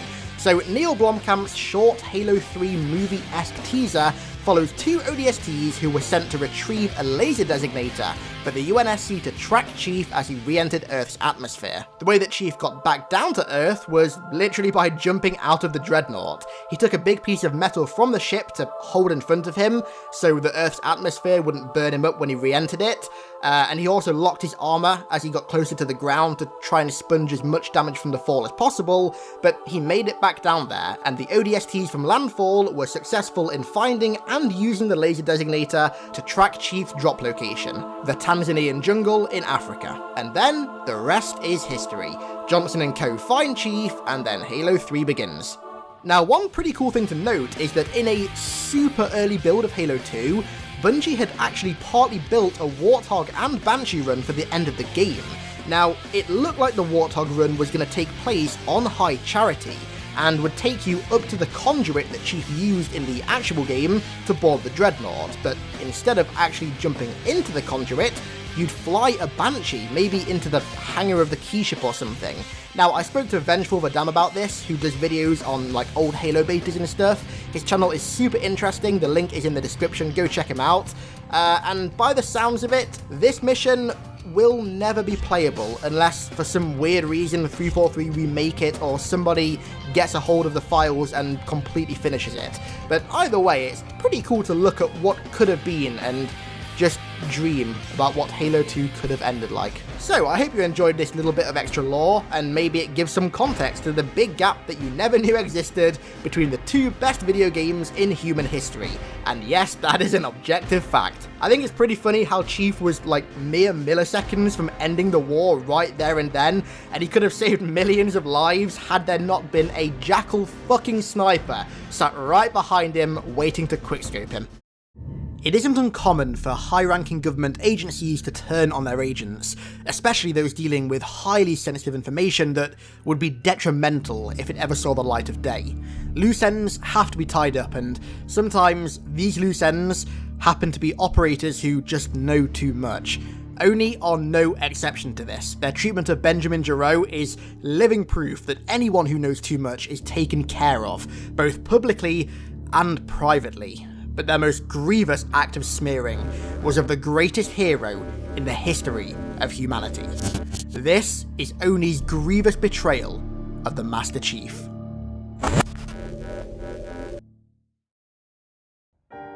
In 2558, the galaxy would be made to rethink their adoration for the hero of the millennia. Sometimes glory can go to the heads of those who achieve greatness and send them insane, or sometimes allegiances that these heroes make can lead them down the wrong path in the years that follow. Whichever scenario was the case with the Master Chief, something had clearly gone very, very wrong. Civilians across the galaxy woke up one morning in early 2558 to every single news media reporting the same disturbing, harrowing story. Leaked incident reports from a human elite peace talk on the outer colony world of Biko stated clearly that the Master Chief had entered the embassy and proceeded to shoot up the peace negotiations. It was being reported by some media outlets that Chief had killed 19 innocent humans, and that he'd taken Richard Sakibo, which was the head of the peace negotiations, as a hostage, before escorting the elites to safety by mowing down any human security forces that got in his way. Days later, officials located the body of Sakibo, the man behind what was just about to be the most historic signing of peace in human history, dead in a field. This incident sent shockwaves through human-controlled space. Politicians on Earth began spewing vile rhetoric, declaring Chief as the fallen Spartan. Civilians in the inner colonies wanted Chief dead, and the outer colonies, while still extremely angry, were more mad with Oni, believing that they were responsible for the chief going crazy. The now Senator, Andrew Del Rio, held a rally where he condemned the Master Chief, labeling him a false Spartan and a broken bastardization of a soldier. It was clear this event had forever changed the way humanity perceived John 117. What was once a galactic hero was now a traitor, sent insane by his own heroism. However, that was the story that Oni wanted you to believe. The real story, the truth, was far, far different. It wasn't a falsehood that Chief had stormed the peace negotiations, and it wasn't fake news that he'd shot and killed humans there that day. The reality was, however, that the humans he'd killed were terrorists, members of a radical anti-Sangheili terrorist organisation known as Sapien Sunrise. The group were popular in the outer colonies and refused any form of alliance with the elites, citing their murder of billions of humans during the war, which, to be fair, is a reasonable citation. The 9 members of Sunrise disguised themselves as bodyguards, civilians, and security personnel and would go undercover in the peace talks before murdering the elite delegates. Richard Sakibo, the leader of the human side of the talks, caught wind of their plot, but couldn't get any aid from the government for it. Luckily, however, Chief and Blue Team managed to learn of the assassination plot and stormed the embassy moments before the attack would begin. Chief took out Sakibo's bodyguard, who was actually a disguised terrorist, and a firefight begun in which Sakibo was seriously wounded. Chief fought his way out of the embassy, escorting Sakibo and the elites to safety, killing all 9 Sapien Sunrise members. He managed to get the elites to Blue Team's ship with only 3 casualties, but sadly, Sakibo's wounds overcame him, leading to his eventual death, despite Chief doing absolutely everything to save him. So, as expected, Chief was once again the hero and not the villain, but that didn't stop the United Earth government from covering it up for as long as possible, while also denouncing Sapien Sunrise's involvement in the event. But even still, this event was very much contained within the outer colonies, which are extremely disconnected from the inner colonies. It took a much larger, much more controlling force to spread the false story among the rest of human-controlled space. This force came in the form of Maya Sankar, a deep undercover Oni agent within insurrectionist groups. At the time, Sankar was working under the codename of Pharaoh, and was extremely deep undercover in rebel organisations, on an operation to try and reduce the violence that these groups used. To gain the trust of the rebels, she would reveal some information about the atrocities that Oni had classified. Under the guise of Pharaoh, she got in contact with Ben Giro, an investigative war journalist who Oni had commissioned to write an in-depth profile on the Master Chief, promising to reveal the truth, the absolute truth, to him about Chief's history, as opposed to the fake people and fake stories that Oni had fed him to create their perfect report.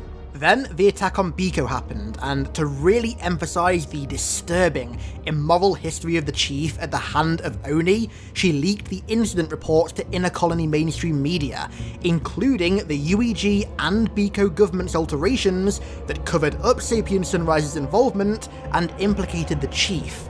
The plan was to then set up a talk with Ben Giro, senators and Oni officials, in which Ben would reveal all about the Spartan program that Oni had hidden from the governments, leading to these senators reprimanding Oni for committing such heinous acts behind their backs and with their funding. Humanity's most glorified hero going crazy and shooting up a peace talk due to the psychological transformation that the Office of Naval Intelligence had put him under would have acted as the perfect catalyst for these punishments.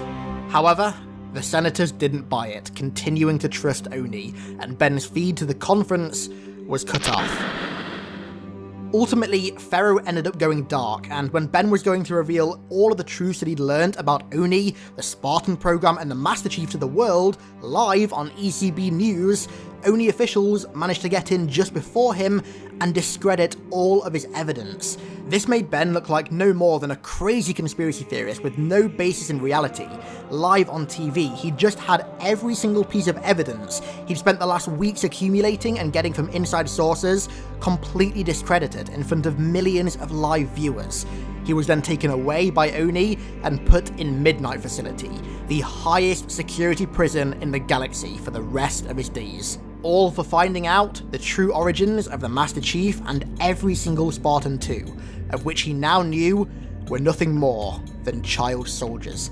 The rest of humanity continued to believe that the Spartans were just mere heroes, and that the Office of Naval Intelligence were just another body of the government. Little did they know how close they'd come to finding out the original insidious origins of every single Spartan 2 that saved humanity. In covering this up, they'd managed to hide their most insidious secret from the public eye, and had managed to use Ben Giro as an example to anybody who plans to cross the Office of Naval Intelligence.